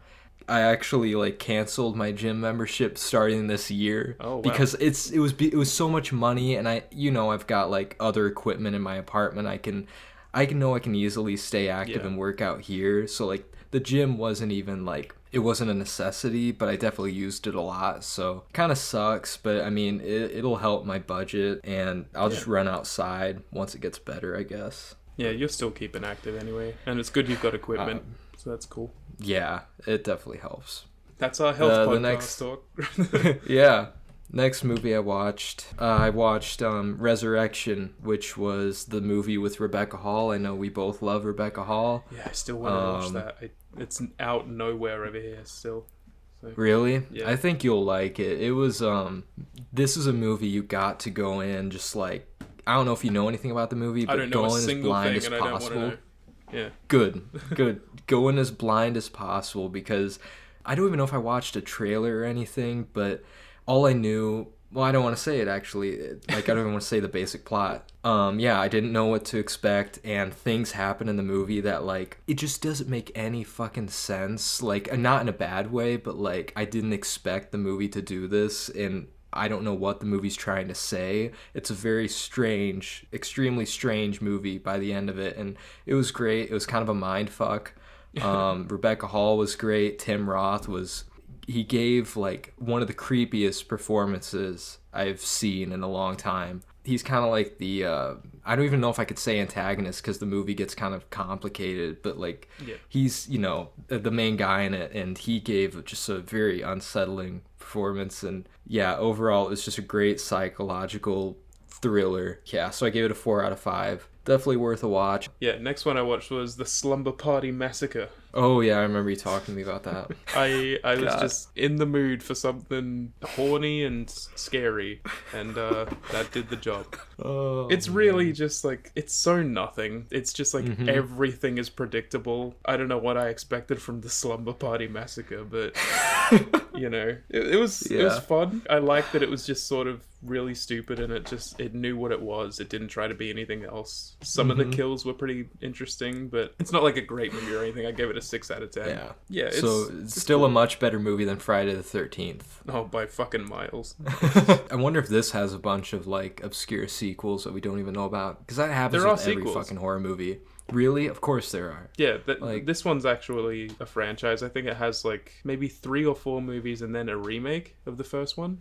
I want to see the remake. When did that come out? Watch the first one. It's you'd probably I enjoy should it. watch the first. I know. I'm surprised I haven't. I don't even know if I've heard of it, but which would be weird. The guy like in it, like the killer, he like uses like a power drill like the entire movie, like as like for his kills. And like the first thing I said like in my review was just huge missed opportunity to call it the power driller killer. You should have just called it Power that. driller killer. Yeah, that would Yeah. have been fucking badass. I don't know. That would have been great. It's just Sounds, like you can tell it's such like a horny movie as well, because like the fucking poster, it's got like a bunch of girls like all in like bras and underwear and shit, and like they never wear those outfits in the movie. Like it's just Oh really? it's just on there They for just- marketing, and I'm like, okay. Oh go my off, I god, guess. those fuckers. Yeah, they know how to bring people in, I guess. Oh, but I mean, you know, they had like full on nudity in the movie, which is cool. But like, it's just like they were never wearing those things at all. So it's like, it just looked good on the poster. I guess, yeah. No, I'll have to watch that someday. Maybe for my next October horror binge. I'll throw that in there. This next one, man, I'm glad I watched it before my 2022 ranking, because it just fucking like it changed everything. And it was The Banshees of Inisherin. Just what a movie. It was so good. Like, I love simple little dramas that are also like, it was funny, it was dark, it was like touching, it was pretty much everything I could want. I've only seen a couple of Martin McDonagh's movies. I've seen this, I've seen Seven Psychopaths, and like I don't know what else I've seen. Have you not seen In Bruges? No, I still haven't seen In Bruges. I still haven't. Fuck. I know. If I had known that, I would have shown that to you when I was over there. I know. Fucking hell. Yeah. Damn it. I think that's been on that's been on me and Chandra's like watch for like movie night watch list forever, because like Dude. she wants to show me it too. So Fucking eventually 10 out of 10 like we'll have all to day. watch it. You gotta watch it. Yeah, I know. I know I'm gonna love it. I know I'm gonna love it. But even by the way, the director of that, like his brother is the guy who directed like The Guard and Calvary and stuff. So like yeah, they're both like Oh, Irish. yeah, they the both brother. work with Brendan Gleeson a lot. So yeah. They just they seem kind of like similar styles, even just from the one movie I watched from him. Yeah. I'm assuming they have similar styles. I'm sure that you'll like this movie. It was just like, Oh, I know I will. fuck yeah. I mean, it was. I may go it's see it not tomorrow like- actually. Is it in theaters like or something? Yeah, it's in theaters, and I have that gift card from Christmas to go to Luna and see it. So I might go see it tomorrow. I would have loved to see it in theaters, but even watching it at home, it just like pulled me in. It pulled me in right away, and I was never bored. I was never like, there are things that happened where it just completely threw me off. Like, I didn't think the movie would do shit like this, and it was just great. Like, 5 out of 5. It was my second 5 out of 5 of the year. It was so good. Yeah, I love those main two, and if you love them as well, watch In Bruges. Oh, I will. Isn't Ralph? No, that's not Ray Fiennes and fucking Colin in Bruges. Farrell What's and his... Brendan Gleeson. No, but there's another guy in Bruges that I always get mixed up Barry with Keoghan? Ray Fiennes. Who? Barry Keoghan. Huh? No, in Bruges. He's in Banshees of in Bruges. Yeah, but- that's Ray Fiennes. Yeah. Yeah. No, it's Yes, it Christopher is. Eccleston, isn't it? Christopher Eccleston. No, it's Ray Fiennes. No, let me look it up. Quinn, I've Gotta- seen the movie like multiple times. It's fucking Ray Fiennes. Okay, it is. You're right. Dude, Christopher Eccleston, I always get mixed up. They look identical. They look similar. My god, what a mind fuck. Yeah, Christopher Eccleston was the guy in 28 Days Later, and I always thought that was Ray Fiennes in 28 Days Later. God, Oh wow. they look so similar.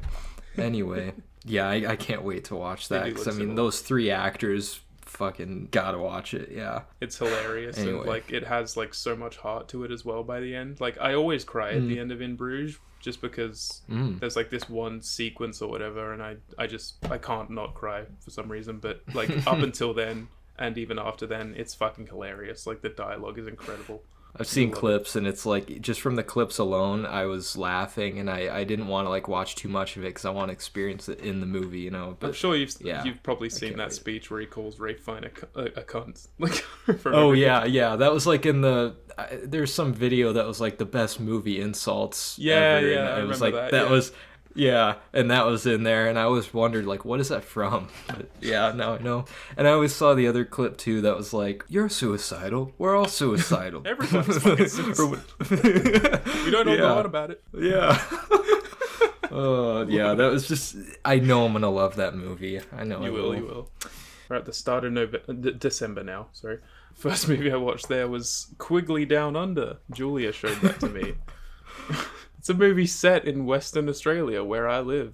And there is basically no one with a fucking Australian accent. Really? It's unbelievable. Like, the whole movie, wow. I was like, when's someone actually going to sound Australian? And there was like one guy toward the end. Were they all just like American, or what were they? They either sounded like American, or some sounded Irish, or some sounded like they were trying to imitate Australian accents and weren't doing it well. It's so weird. It's like a really goofy movie, but I really enjoyed it. It's very campy and it's like fun, and it's like a generic Western at some points as well, but it has like these things about it where you're just like, other Westerns wouldn't have this shit. It's like fucking wacky. I like it. The villain is Alan Rickman, by the way. Oh, wow. Yeah. Alan Rickman. Wow. Yeah, I didn't know that. See, I haven't seen it, but I always remember just hearing the title, and I always thought the title just sounded funny. Like Quigley Down Under. Yeah, it's a funny title. Quigley's the fucking man. Yeah, I don't know. It's just like a fun, goofy movie, and like Julia has a lot of attachment to it because like her and her mom love it a lot. But I gave it a 7 out of 10.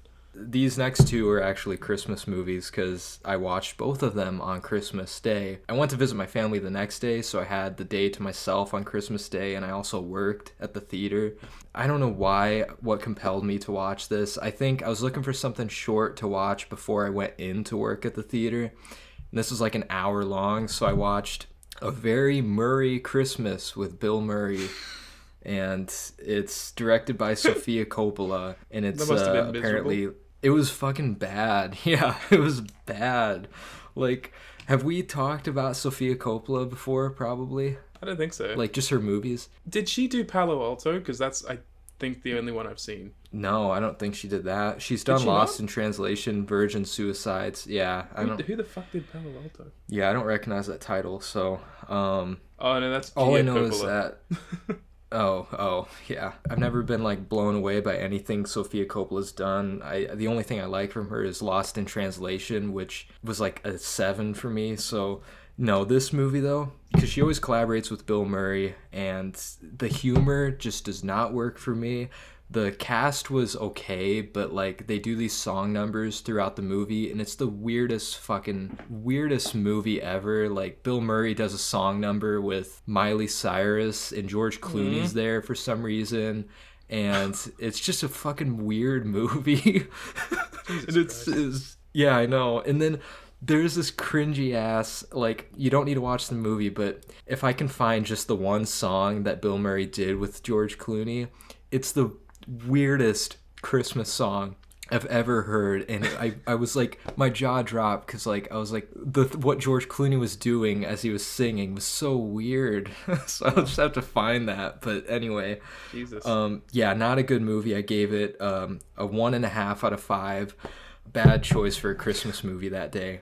The next movie I did watch later that day, that animated movie Klaus, I guess you pronounce it. Jackson has been trying to get me to watch that for ages. Yeah. It was good. I didn't think it was like amazing, but I mean, it was definitely a very good movie, an origin story about Santa. That's pretty much what it is. So, I mean, it's like, do we need it? No, but I mean, was it good? Yeah. Didn't like blow me away or anything, but it was pretty good. My next one was the rewatch of Avatar. Yeah, 5 out of 10. I didn't like it. I didn't even know what to say. Like, I just... Yeah, I really like how hilariously like extra Stephen Lang was. That's like the best part for me. Some of the visuals are very good, but I really don't think that like all of them hold up. Especially because there's like sort of better things coming out now. But I mean, No, I agree. Like, yeah.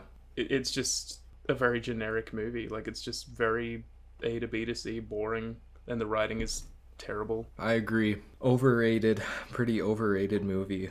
This next one though, I went to Christmas the next day with my family, and every time we get together, we try and watch a movie, and they always look to me now to like pick the movie because they know I'm kind of like the movie guy of the family. So none of them had seen The Northman, so I had to show them The Northman. So yeah, and because I knew that they would all like it, and it's hard to find a movie they would all like, so I picked that one. And yeah, it just solidified the fact that was my third time seeing it this year or last year, whatever.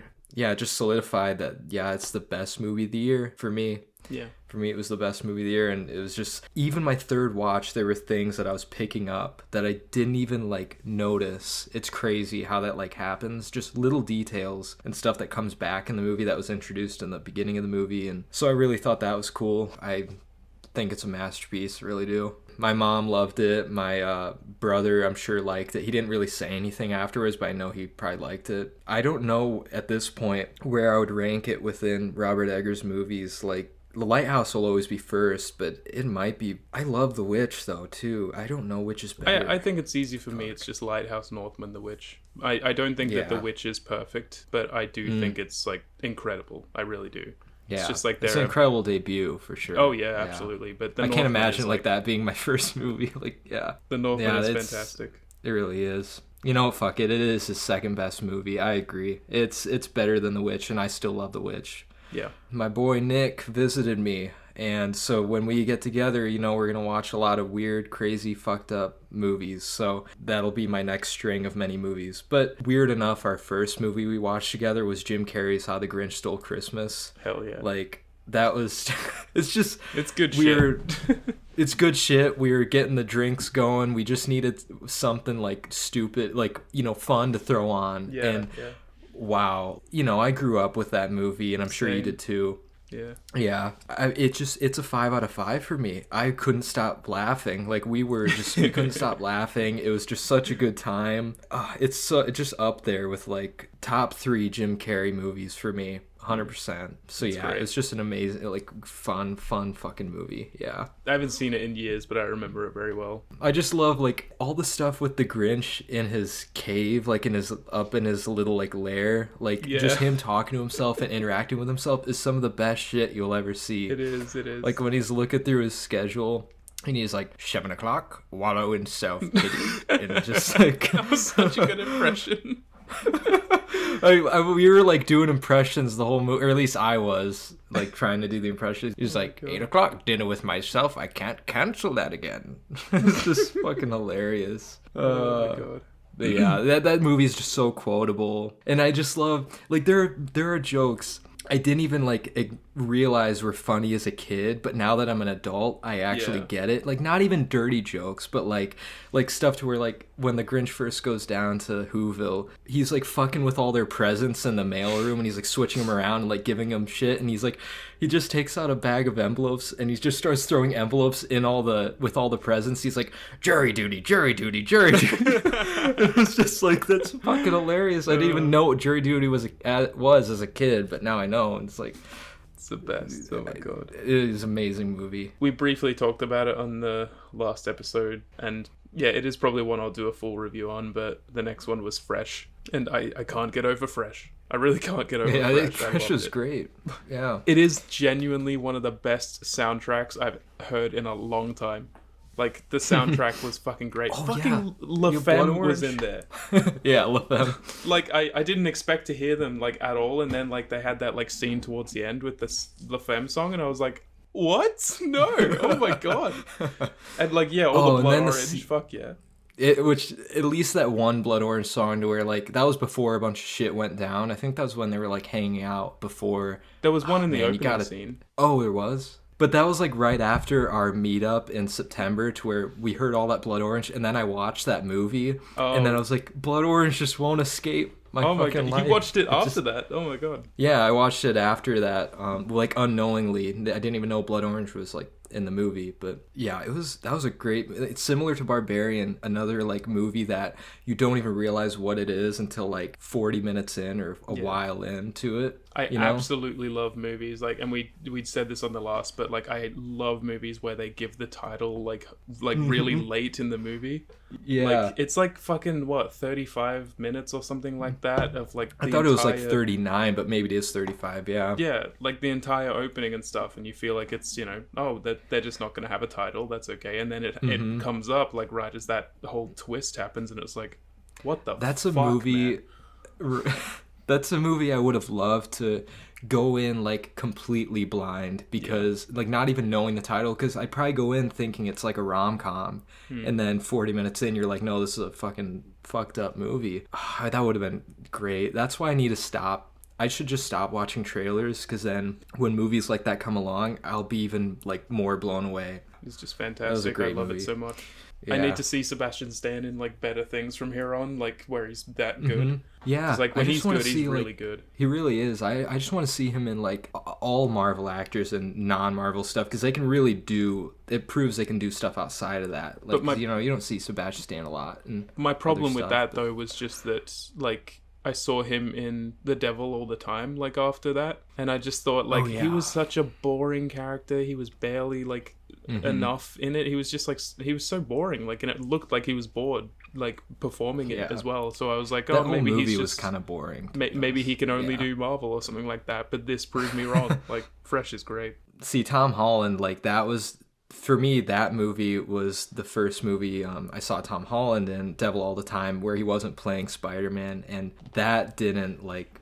He still has to prove to me that he can do something other than Spider-Man. I'm not gonna lie, I really loved him in The Devil All the Time. I did. I didn't think he was amazing or anything, but that made me like take him a bit more seriously as an actor, and I hope he can do better from here. But you know, on he went to fucking Uncharted, I guess, or some shit. So. I believe he can do good, but it's just going to take some time, probably. This next movie, fucking hell, I watched, me and Nick, you know, we gotta find bad horror movies to watch together, because they're just so much more fun than, like, you know, movies we love all the time. So it's a Tubi original. They're terrible if you even know what Tubi is. I don't know what that is, no. All you need to know is that they were the streaming service. It's a free streaming service, but they have ads, and they were the ones that produced and put out the Johnny Depp movie that I mentioned a while back. So God damn it.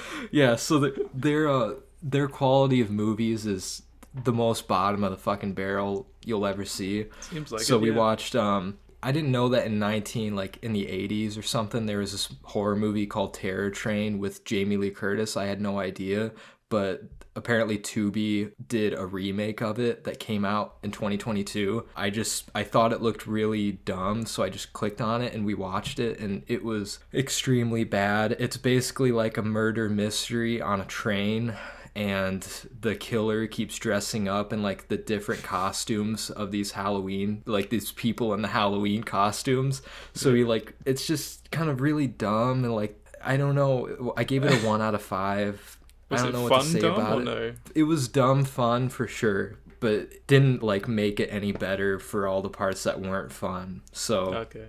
yeah, it was still a bad movie, but there were some. It was just fun making fun of it. Like, I knew me and Nick, like, we would make fun of it. That's where the enjoyment comes out of these movies for me. It's not even the movie itself, but just like us kind of tearing it apart as we're watching it. Man, 'Cause it's so dumb. You're lucky. I want to have like, you know, a friend like, you know, you or Keelan or whatever, where they're actually close by and I can go watch stuff with them and enjoy it and watch bad shit. But like, Yeah. it sucks We'll that you're get all to so that far away. Point. I know it does suck. Ugh. Yeah, we'll have to do that again, like, you know, Definitely. someday, whenever that happens again. Then just watch a street, because we didn't really watch like bad movies when you were here. We tried to watch good movies. We watched They Them. True, we did watch They Them, and that was fun. very But fun. like, I'm talking like really get the drinks going and just like watch some of the worst movies ever, and like that's when it's just fucking awesome. Yeah, it is. But yeah, ultimately though, yeah, that movie wasn't good. So Well, my next one was Bullet Train. also briefly talked about that last time. 5 out of 10. It just goes on too long. It's way too fucking long. It's like 127 minutes. Like, ugh. I like the first like half or whatever. I thought that it was fun, and it just went on way too long, and it kept getting more and more ridiculous, and I was just bored by the end of it. That was a big letdown, yeah, because it felt like it was kind of fun at moments, but then it just felt like it was trying to be like a Guy Ritchie movie with all the quick dialogue and the criminals and stuff, and then like a Deadpool movie, and like it was just kind of fucking all over the place. I hated the ending. Yeah, the ending sucked.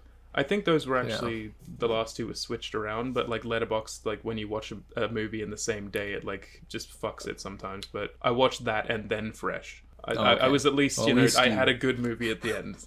Good. We rewatched. Well, yeah, it was definitely a rewatch for me because I watch this movie like once a year, but Nick hadn't seen it in forever, so it was kind of a new watch for him. But watched the 2004 Dawn of the Dead remake. It's one of my favorite movies ever. It's in my top 20 or 25 of all time, and it has everything I want out of a movie. It's creepy, it's funny, it's action-packed, it's dramatic, it's fucking everything. Like, I love that movie to death. So, yeah, of course, 5 out of 5. I mean... I haven't even seen the original, but I should. Dude, same here. Which seems blasphemous that I've seen... I've seen the remake like fucking 100 times at this point, and I still haven't even seen the original, but that's because I can never find the original streaming anywhere. I know I could probably rent it, but... Torrent it, motherfucker. Yeah. Just torrent it. I know. I know that it'll be a good movie to me, that I'll probably be fine renting it, but no, you're right. I should just finally watch it. I think like from now on, whenever you say you want to watch a movie and it's not on anything, I'm just going to send you the torrent link, spam it in your email. I don't trust anything anymore though, ever since like one wrong link and like my computer's freaking me out with stuff. I mean, I can't. Understandable. Next one for me was Avatar: The Way of Water. Yeah, I saw this with Jackson, and for some reason we chose to watch it in 3D. I haven't seen a 3D movie in a fucking long time, and it was just not worth the 3D at all. Like, I wish that I hadn't seen it in 3D, but yeah, regardless, like it's about the same as the first Avatar for me. Like, I really don't like it that much, but it's just like it's just so like that's how I feel. Like, it's whatever. Just, I don't even know what to say about it. Like, it's very beautiful. It's well put together. Absolutely, I can totally get on board with that. But like, it's just I didn't care about anyone.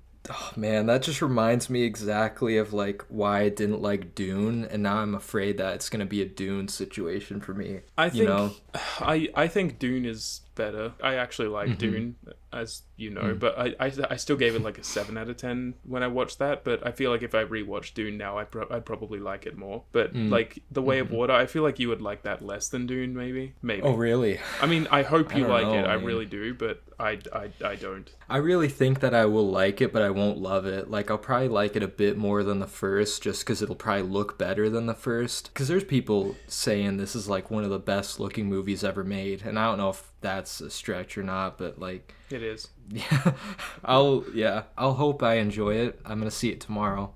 I think that it looks very good. Like, you can absolutely say that, but I think that some of the things about like the story and the characters are better in the first one in some ways. I don't know. That's why this one feels like just on the same level or less for me. I don't know. Maybe I'll come around when I actually give it more time to just ponder in my head. I don't know. We'll see. Next movie, this was yet another rewatch for me, at least. Rewatched Smile. Nick wanted to watch it, so he gave me some money to rent it because we couldn't find it streaming anywhere, so I had to rent it. And yeah, we both liked it. Same score for me, still at 4 out of 5, so a very good movie, like great movie actually for horror. I know it's nothing like groundbreaking. I mean, we've seen the story like 100 times, but better this time because no fucking kids were running up and down the theater. Like, so that's why if you ever rewatch it someday, at least your watch will probably be better. Maybe. At home. But very creepy, atmospheric movie. I still really enjoyed it. There's a lot of good things about it. And by the way, I know that last time when you talked about it, you hated the therapist's smile, like her little smile. I think I know you said it looked like a weird smile, but that's probably the point, because it's not supposed to be it's supposed to not feel like a genuine smile. It's supposed to be like a weird twisted, like this is an unnatural smile. But nobody else in the movie smiled like that. That was just something else. Yeah, that was. They probably told everybody, like, just do the creepiest smile you can, or just smile in a creepy way. She looks like she's gonna shit herself. It was so weird. Yeah, it was a bit weird, but I don't know. Overall, nice little horror movie. I did a rewatch of Fear and Loathing in Las Vegas. I remember when I've put my new poster up now. That. I don't know if you saw. Oh yeah, I noticed that. Nice. That was Jackson's Christmas present to me, so shout out to Jackson. But yeah, this was like because I had like a few edibles and I wanted to have an experience with it again, but none of them worked, so I just ended up just watching the movie feeling normal, which is fine. It's still a 5 stars for me. I fucking love it so much, but it's like it's a drug movie, so it's like I feel like I would love to experience it like while actually feeling high, because I haven't done that yet. But yeah, it's still just such a fantastic movie. It's so hilarious. It's so extra. It's so weird. Oh my god, it's just great. Can't get over it. I can't wait to watch it. I'm looking forward to it. I want to see you react to it like in real time. That would be great. Yeah, it looks like a fun, crazy movie. Speaking of crazy movie, this was a completely random one that we threw on, and it was one that I was wanting to watch eventually. But Lux Eterna from Gaspar Noé. Yeah, I still haven't seen it yet. You haven't? No. Yeah, man, I didn't really know what to expect. And, it's kind of interesting because it's about these two actresses making a movie. So it's like one of those types of, I don't know, it's like they're making a movie within the movie, and Charlotte Gainsbourg, plays herself. So, it's kind of interesting and, meta, but it's just trippy as fuck by the end of it. The colors flying in your face. If you're epileptic, do not watch this movie because you'll fucking die. Yeah. Serious. It's the craziest. It was almost crazier than watching the end of 2001: A Space Odyssey. That's what I kept thinking of with all the colors and all the shit flying in my face. It got to a point to where we felt like we were high as we were watching it. And we were just completely sober, but by the end of it we felt like we were tripping out. I need you to try and wait until I'm there again to watch Enter the Void, because dude, no, I'm sure that is end another of that, I am sure I haven't seen Lux Eterna, but the end of that, Lux Eterna will feel tame. It probably will. But then again, I mean, I want to know what you think of Lux Eterna. If you see the ending, you'll probably be what the fuck. The only thing that threw me off about that was the length. I was like, is this an actual movie or whatever? So I know. Yeah. That's what I was confused about too, but that's another reason I threw it on. It was barely under an hour. So I guess it's a movie. I gave it a 5 out of 5 actually. I thought it was just it was really an experience. And I just like movies like that, to where it's meta, they're going through the process of trying to make a movie, but things are going wrong, and it's it was just kind of cool. So it's really unique movie, so that's why I gave it a perfect score. So I really do have to watch it. My next one was a rewatch of Transformers, because I was just feeling it. I just wanted that, so I rewatched it, and I gave it a 7 out of 10. It's really fun.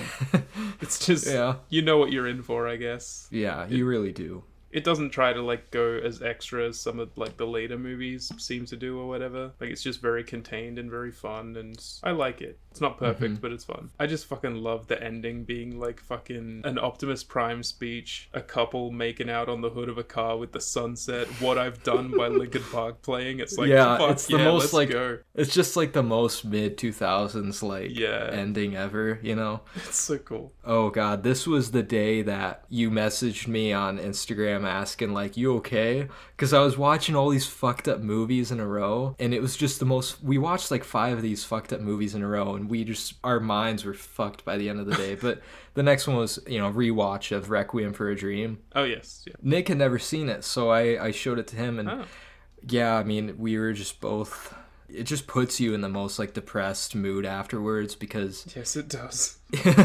This is probably my 4th or 5th time watching it in general, but actually my second time watching it that year. So I watched it twice that year, and it's set in stone. I think this is the most depressing movie ever made. I really think it is the most depressing movie like ever made, because you get so connected to these characters, and you just watch their life gradually fall apart in the worst ways, and like it just tears me my fucking heart out, you know, like having to watch it. So yeah, it's a hard watch, a very hard watch. So I think it's like the most depressing movie ever, but it's still a masterpiece and Darren Aronofsky's second best movie. My next one was Bodies, Bodies, Bodies. Briefly talked about that last time too. Yeah, I ended up giving it a 5 out of 10. There are definitely a lot of things I appreciate about it, but overall it just didn't really grab me. And like I said, I think it's just a movie I'm going to forget about in the next year or something. It's just not the kind of movie that sticks with you, I don't think, but it's good in parts.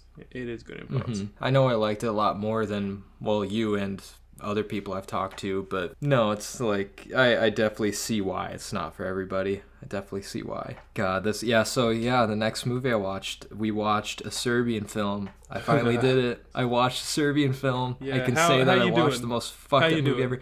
I would never want to watch. I think the funny thing is I would only ever be able to watch this movie with Nick or you, probably, because I need somebody in my similar headspace, and it has to be a guy. I cannot watch this movie with a girl. She'll never talk to you again, right. Even if it is like just a friend or whatever. But yeah, it's the most fucked up movie I've ever seen, for sure. Oh, really? Yeah, easily. If you watched it, you would probably think the same, honestly. Just I don't want to say the stuff that happens.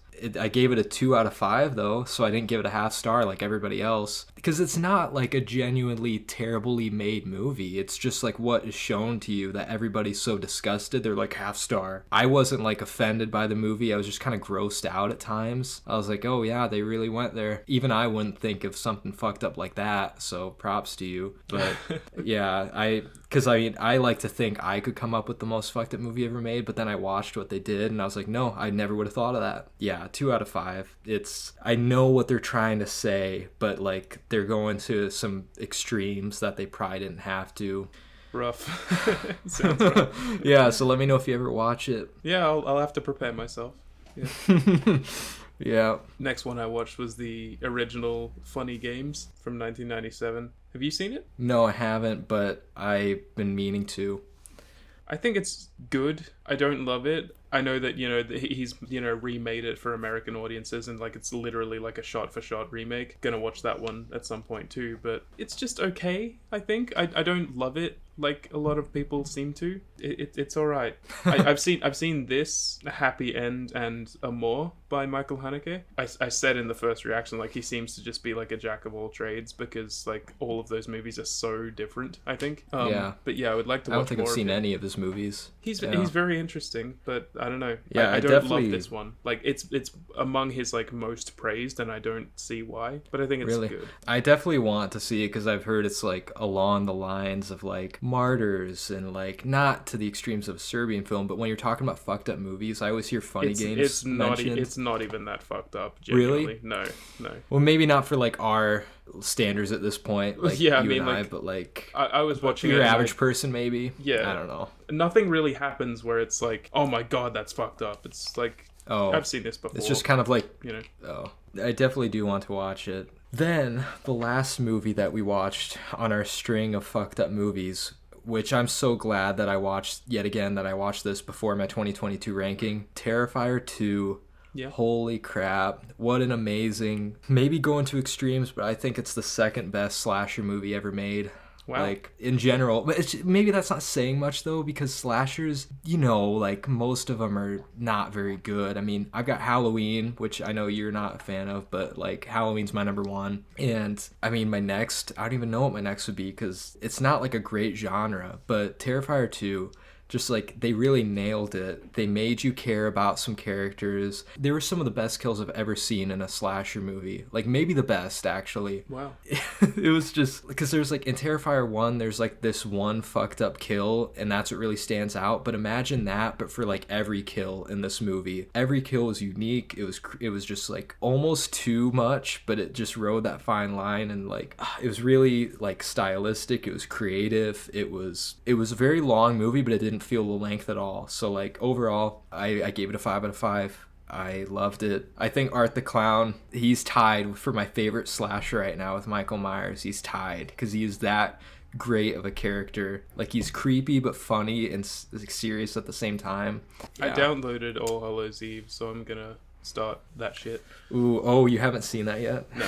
It's All Hallows Eve is a rough watch at times. Like, not because it's like, ooh, like, it's just kind of, it's really rough around the edges the way it's made. Even Terrifier 1, but like Terrifier 2 is where it's at. That's where it's at. So yeah. My next one was Violent Night. Yeah, ended up giving that a 6 out of 10. I didn't love it as much as you, but I think that it had like really great things about it. I think, like you said, it probably will become like something that's like a Christmas classic in a few years, but I think sometimes it falls flat because of the pacing. I think the pacing was just really off at points, but it makes up for it with the kills and like how fun it can be at times. So yeah, I do like it. I just don't love it. Next movie we watched this it has like literally every rating on Letterboxd is like a half star, so I knew that we had to watch it. But it's called The Requiem. The Requiem, which is like a shark movie. It came out in 2022, so it came out last year. One of the worst shark movies ever. Like, worse than like fucking Sharknado, because it was so boring and the characters were so dumb and they were just stranded out at sea the entire movie, and it was like the most boring survival movie ever with like this husband and wife. You put that as like your lowest 2022, didn't you? I did. Yeah, it was my... Oh, I did. Wow, even over the Johnny Depp movie. Yeah, you said in the last episode that the Johnny Depp one was your worst, and you lied to us. That's true. That's true. So yeah, I think it changed after... Yeah, I probably watched this like the day after I said that too. The only difference is the Johnny Depp movie was so bad that like it was kind of enjoyable in how bad it was. Yeah. The Requiem wasn't even enjoyable. Like, it was so bad and it wasn't even fun. It was just kind of boring and just like annoying. So yeah, half star. It was the worst movie I watched in 2022, and that won't change. I know that won't change. Day after Christmas, Boxing Day, I rewatched The Big Lebowski because I needed it. I was feeling a bit rough after that certain thing happened. Yeah, I was just, I needed it. So that's my like comfort movie. It's my number one comfort movie. It probably always will be. And yeah, 10 out of 10. Incredible. That's good. Love it. Never gets old. Yeah. Never gets old. It's amazing comedy for sure. Makes you want to just drink a White Russian. I bought Kahlua like right after that because I was just like, I need my White Russian right now. God damn it. Seriously. Next movie that we watched, Brahms, The Boy 2. Why did you watch that? I don't know why at this point. Like, we were so jaded by all of the bad movies that we were watching because we just came off The Requiem. I just mindlessly just threw on a movie in the fucking background because, like, we weren't really doing anything. Yeah, it was very bad. It was so bland and boring and just, like, generic. I gave it a 1 out of 5. Yeah, very, I really very didn't bad. like the first, and I think the second would probably be worse. Second is worse because the second strips away like any of the uniqueness that the first maybe even had, you know, like in the twist or whatever. So it's a terrible movie. Also on Boxing Day, I invited my cousin over, Jackson, and I'm indoctrinating him into the He's Literally Me. Oh no. So we watched Drive. Oh, okay, good. At least that's a better He's Literally Me character. Yeah, good. Yeah. So we rewatched that. He really, really liked it. I still love it. 5 stars for me. I'll never get over how much I love it. And I said on this rewatch review, and I do stand by this, that I think that the Oh My Love sequence, like with that song, is probably like top 10 like favorite scenes of all time for me. Wow. Like, I can't get over it. It's like that whole scene, I don't know if you remember it very well, but when he goes to like Nino's Pizzeria in like the latex mask and stuff. Mm-hmm. Like, oh yeah, I remember you sequence. Showed it to us like one night in South Dakota when you were really drunk. Yeah, because I can never get over that scene. It's beautiful. Yeah, but I love that movie. My next rewatch, it could go up to a 5 for all I know, because it's been sitting at a 4.5 every time I watch it. So who knows? It could go up one day. Who knows? All right, I promise this is my last bathroom break. I've been chugging so much shit. Like, I'll be right back. Okay.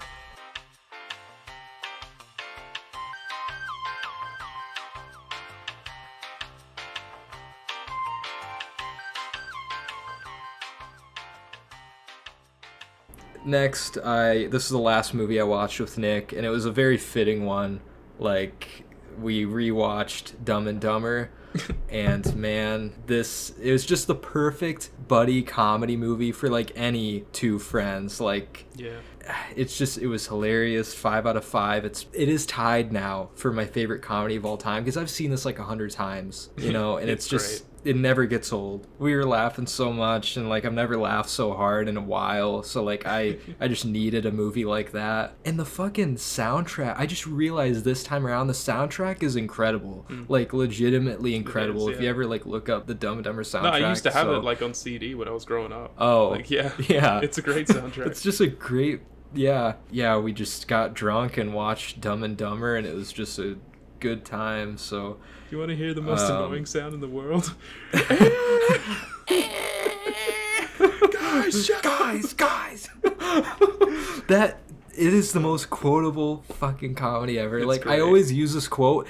I swear I use this quote like almost on a weekly basis, but nobody knows what I'm talking about. Whenever something isn't going right, like at work or something, like then I'll be like, we got no food, we got no jobs, our pets' heads are falling off.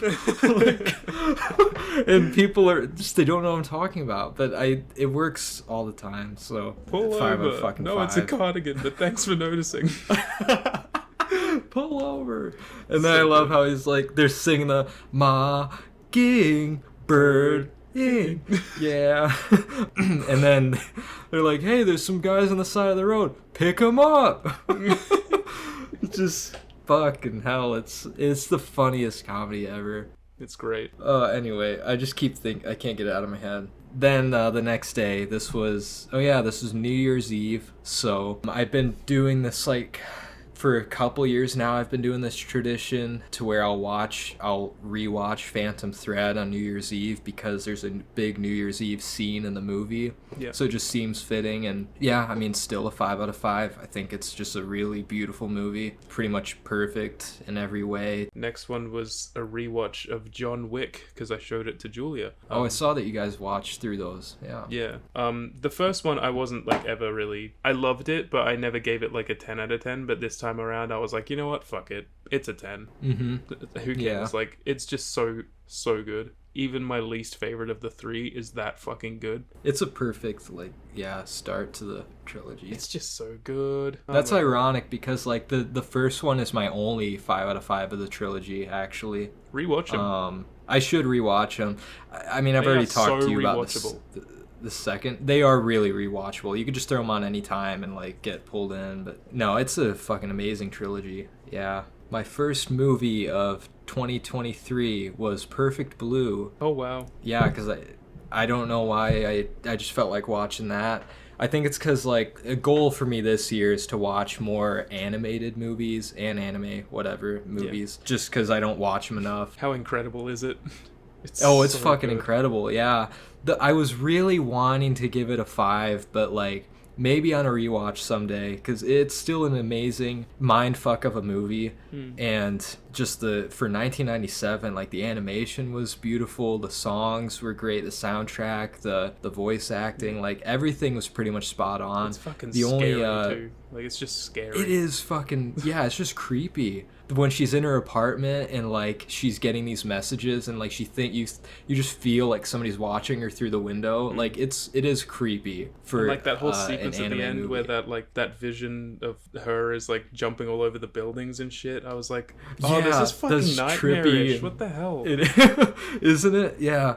But I gave it a 4.5 out of 5. It really was like one of the best anime movies I've ever seen. Yeah. Like, it really is. I can't wait to watch more from that director because that's the only one I've seen, but like I've seen a lot of what else he's done and I'm looking forward to it. Then a rewatch of John Wick 2. I really go between this and the third as my favorite.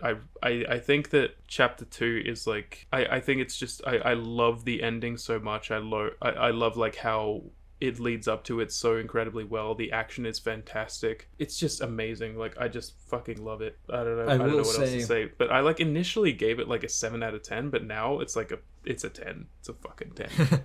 Is that your favorite of the trilogy or your third one is? I can't decide. I really can't. I mean, you know what I probably said in the fact that it is my least favorite of the trilogy, but it's still a 9 out of 10. Like, it's... Yeah. I could probably bump it up, as well as the third one eventually, but like what it does have over those other two is that the second one really does have probably one of my favorite sequences. All the people trying to kill him in that montage, like when he returns to New York. Yeah, that, and then just the ending. I think it has the best ending out of all three of them too. When he's just running and like it's oh man, it's such a cool the ending for me like is always just that scene in the Continental. I'll never get over that scene. Yeah. Like, Jonathan, just walk away. Yeah, John, walk away. Yeah, it's so fucking epic. It's so good. Yeah. And the fucking pencil scene, oh my god. Yeah, that's along in that same sequence, I think, of what I was thinking of. The next movie I watched was the new Noah Baumbach movie that's on Netflix called White Noise. Came out in 2022. Very divisive movie, and I see why now, because this is a weird movie. I hope that you watch... These are very different movies, and they're by different directors, but I'll tell you why it's connected. You need to watch Cosmopolis by David Cronenberg, and then if you eventually watch this movie, White Noise, you'll see why, because both of those movies were adapted by books that were written by the same author, and that author, his dialogue is so weird and off the, like, it's just so unnatural dialogue that you're like, why are they talking like this? So I understood like why it was like that, but I think a lot of people probably didn't understand that, which is why they were so thrown off guard. Yeah. But like the dialogue reminded me of Cosmopolis, so that was kind of cool. But it was just a really weird movie.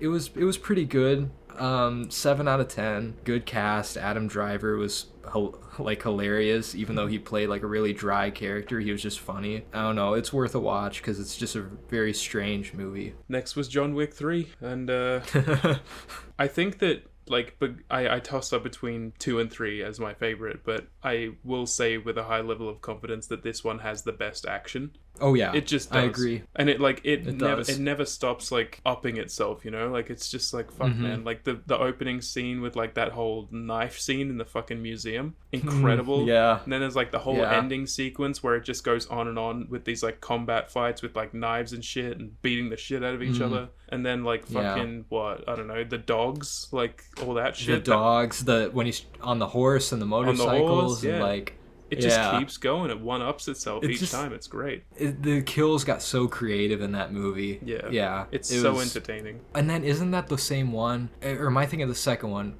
No, the third is when they're in the bank vault, right? And like they're like kind of fighting off those guys, and like they have the gun room and the big vault. Yeah, that, oh my god. That by the way, that fucking whole sequence with the guns and like the green lighting and the sounds the guns make. Oh my god, it's like fucking Oh, I love it. Yeah, it's so good.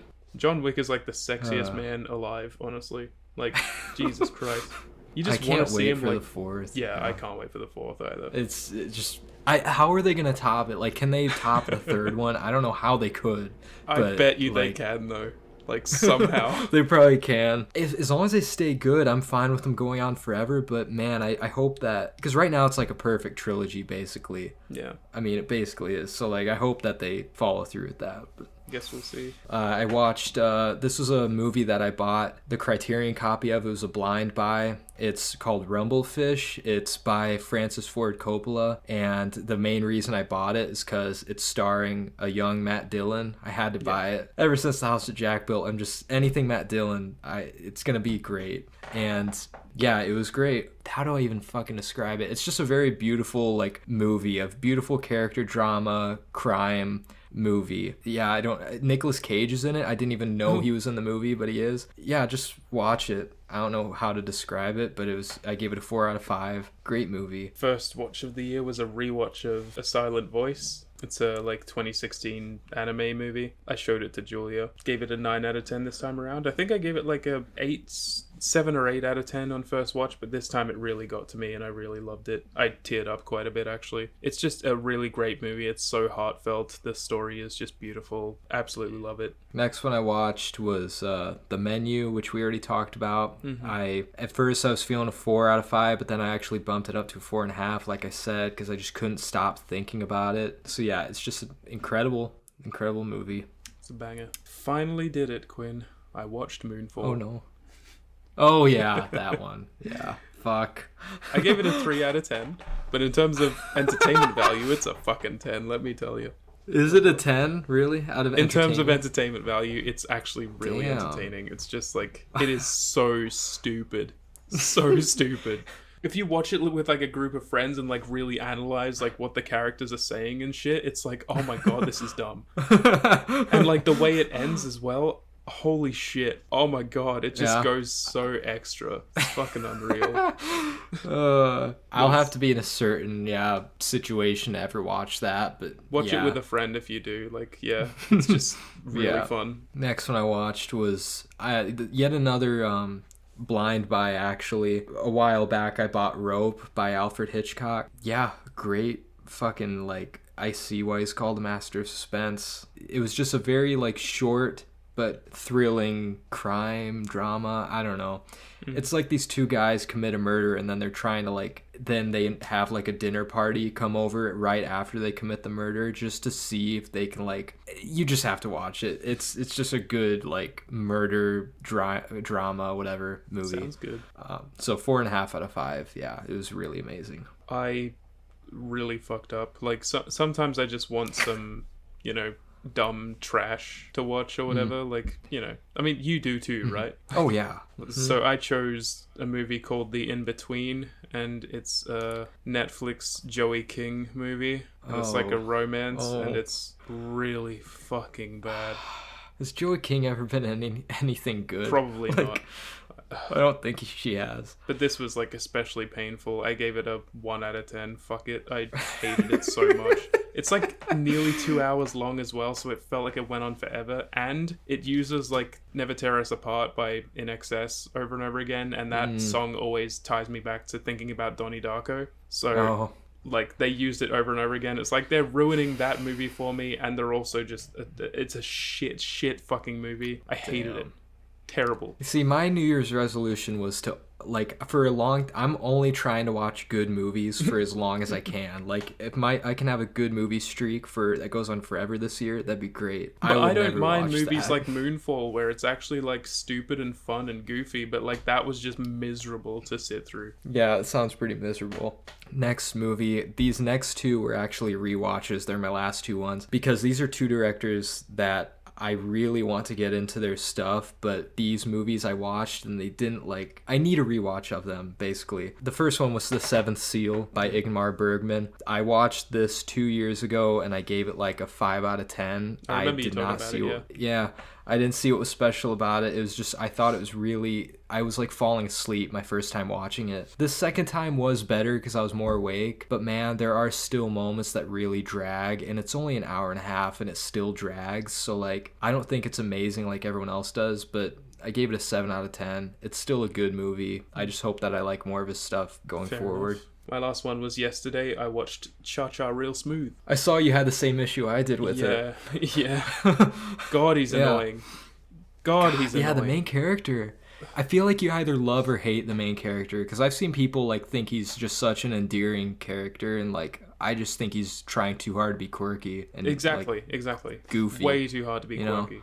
He just was just really kind of obnoxious. Like he seems like a nice guy, but he's like super over the top. Yeah. And like everything. I think some of the character interactions, like when he's interacting with Dakota Johnson's character and some others, like they feel very sincere. But sometimes it's like, dude, just stop being a fucking goofball and talk like a fucking normal person. Treat this like an actual situation. Like, I know he's like 22 or whatever in the movie, but I mean, at that age, I was still able to not talk like a fucking annoying little shit. Yeah, exactly. Yeah, I mean, apart from that, I thought the movie was good. I still gave it a 3 out of 5, though. I didn't dislike it. I do like it. I think it's quite good, but yeah. Well, and then my last movie, which, like I said, was a rewatch. I want to get more into like Wong Kar-wai movies. The first time I watched, it's In the Mood for Love. First time I watched it, I enjoyed it, but I knew that I didn't pick up on a lot of things happening, and I knew it needed a rewatch. But this second time, just wow, it was like I was watching it for the first time again, and I gave it a 5 out of 5. It's one of like the most beautiful movies, one of those beautiful character dramas I've ever seen, and it's still the only movie I've seen by him, so I can't wait to watch more of his stuff. I do want to watch some of him. I don't think I've seen any. Oh, you haven't seen any? Oh, I thought you'd seen some at least. But yeah, I mean, that's a good one. It's a good one to start, honestly. Like, I really had to, like, pay attention, though, because, like, stuff can kind of go over my head if I don't watch, like, one piece of dialogue or one scene. So, like, Yeah. definitely needed a rewatch. But yeah, it was amazing. Well, that was a lot. That was a lot of fucking movies. Jeez. Jesus. Anyway, God. Yeah, it's a good thing we didn't get many questions, because we're coming up on chunky almost fucking 3 hours. It's fucking crazy. It's been a while since we've done that. I know. Which there was, like, some breaks in there, too, so, like, it won't be this quite long, but... I've been good at editing it down. I don't know if you saw, but, like, this episode we're going to publish is, like, 1 hour 47. And the recording good. was like nearly 2 hours 30, I think. Oh, nice. Yeah, that's good. Well, let's just get right into it then. Let's get into listener questions. That was a longer one. That was a longer one. Okay. First question we got was from Film Forager. She asked, who is cooler, the chicken or the egg? Skip. Next. That is... Who'd you say? I said skip. Next question. That's such a dumb question. You know that Liam doesn't like those types of questions, Chandra. You have to ask real questions. Well, I mean, but like, do you like them? What do you say? But I just don't express. I just don't like. I don't know. Well, I mean, Right. I'm tired as all fuck. Like, you can actually see it in my eyes. I don't now. blame you. I was looking at myself on the screen. And I'm like, wow, I actually look tired now. Yeah. Shit. I'll just say the chicken because the egg is just boring and it just sits there. The chicken can at least walk around. So I'll say chicken. the eggs because eggs are delicious. Ooh, that's true. God. But also so is chicken. Oh, chicken's even better, I think. A bit better than eggs. I'll say chicken then. Both are delicious. Yeah. Fucking hell. Anyway. Okay. Next question from Movies That Don't Suck. He asked, have you guys seen RRR? What do you think? I know what he's talking about, that Bollywood movie, right? Yeah. Yeah. I haven't seen it. Neither have I, and I don't know if I can name a single Bollywood movie I've seen. Like, I don't think I can either. Yeah.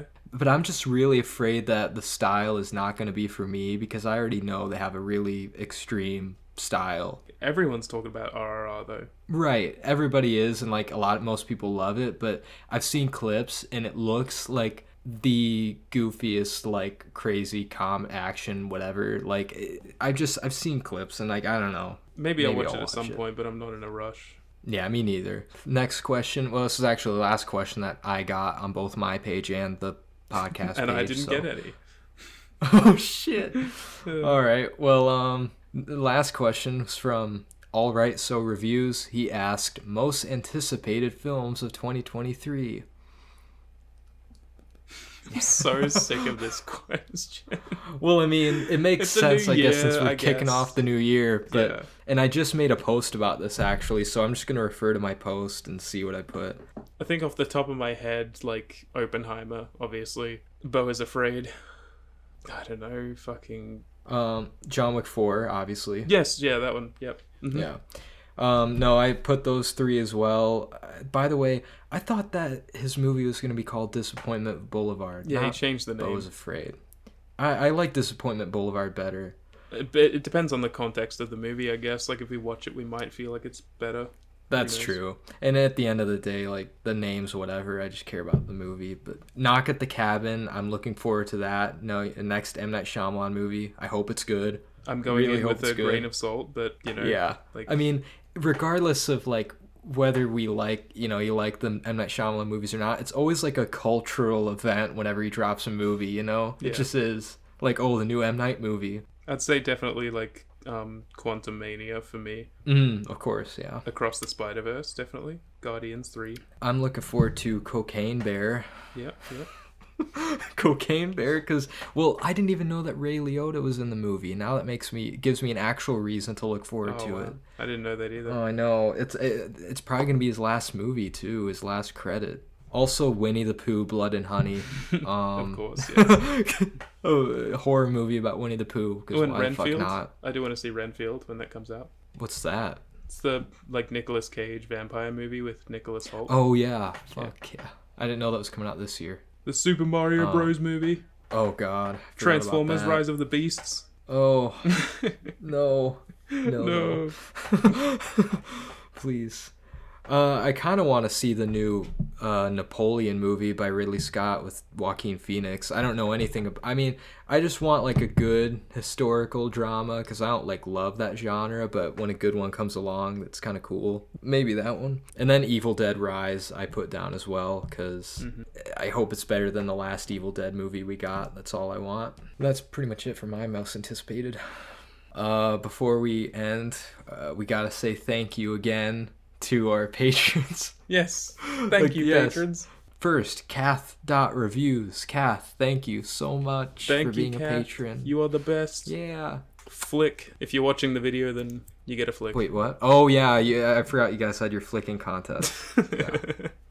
Moving _ pictures. Julia, thank you so much. We appreciate you. And thanks for coming in the chat this episode too. That was nice of you. And then next, Sarah's popcorn chat. Thank you, Sarah, for being a patron. Sarah.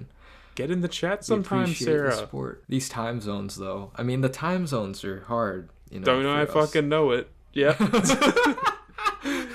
Yeah, you know it. Yeah. Oh, man. And then last, ardourfilm. Oh my god, I keep almost calling her Film Ardour. I'm sorry, my mind, it just switches words around. So, ardourfilm, thank you, Amy, for being Amy. a patron. It means a lot. Thank you for all the support, all of you. Y'all are lovely. Yes, we love you all. And yeah, so that's about it. So you can find me at Views by Quinn on Instagram, Letterboxd, Music Board. Just check out the link trees for all my social medias. Yeah, you can find me at Movies Music Me on YouTube, Instagram, Serialized, Letterboxd, Music Board. I have been banned from Twitter, so I can't do that anymore. Oh god. Wait, what happened again? Quickly, I don't think I even guess? told you, but I just I called someone the R word on Oh, come on, man. What? No, but it was a friend of mine and we were just bantering and fucking around, and then like he reported me as a joke, and then Twitter took it seriously. And then when I went to submit an appeal, like Twitter, like whoever the Twitter handler was or whatever, just talked to me about it, and I literally just sent back an email saying "suck my fat dong," and then they banned me.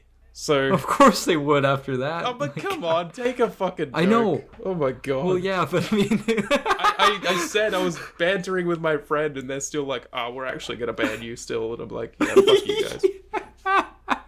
Assholes. Gotta create a new account or something. I don't know. I tried. Maybe it's for the best. And I mean, they Twitter's cracked out on it downhill. immediately. Wow. They were like, "We know Yeah. it's you. Get out of here." Bullshit. Oh man. Well, all right. Anyway, And then check out the podcast page, of course, at Yeah podcast on Instagram. yep. And Don't forget to rate us. Check out the rate poll. rate us, the poll, all that. We appreciate it. Check out the video as well if you haven't Oh yet. yeah, the video. I mean, yeah, they're probably watching it right now. If I would hope so. they're I listening worked to it, pretty goddamn hard on it. yeah. All right, shit. We got less than a minute, so we got to wrap up this recording. So, peace out, bitches. That was not an energetic one. You got to do better. I can hear my neighbors in the hallway, though. Okay, do like a really like intense, like dark one. Like whisper it, you know? Peace out. Wait, hang on. I don't know. Peace out, bitches. Nice. Dun, There we dun, go. dun. Yeah. I like that one.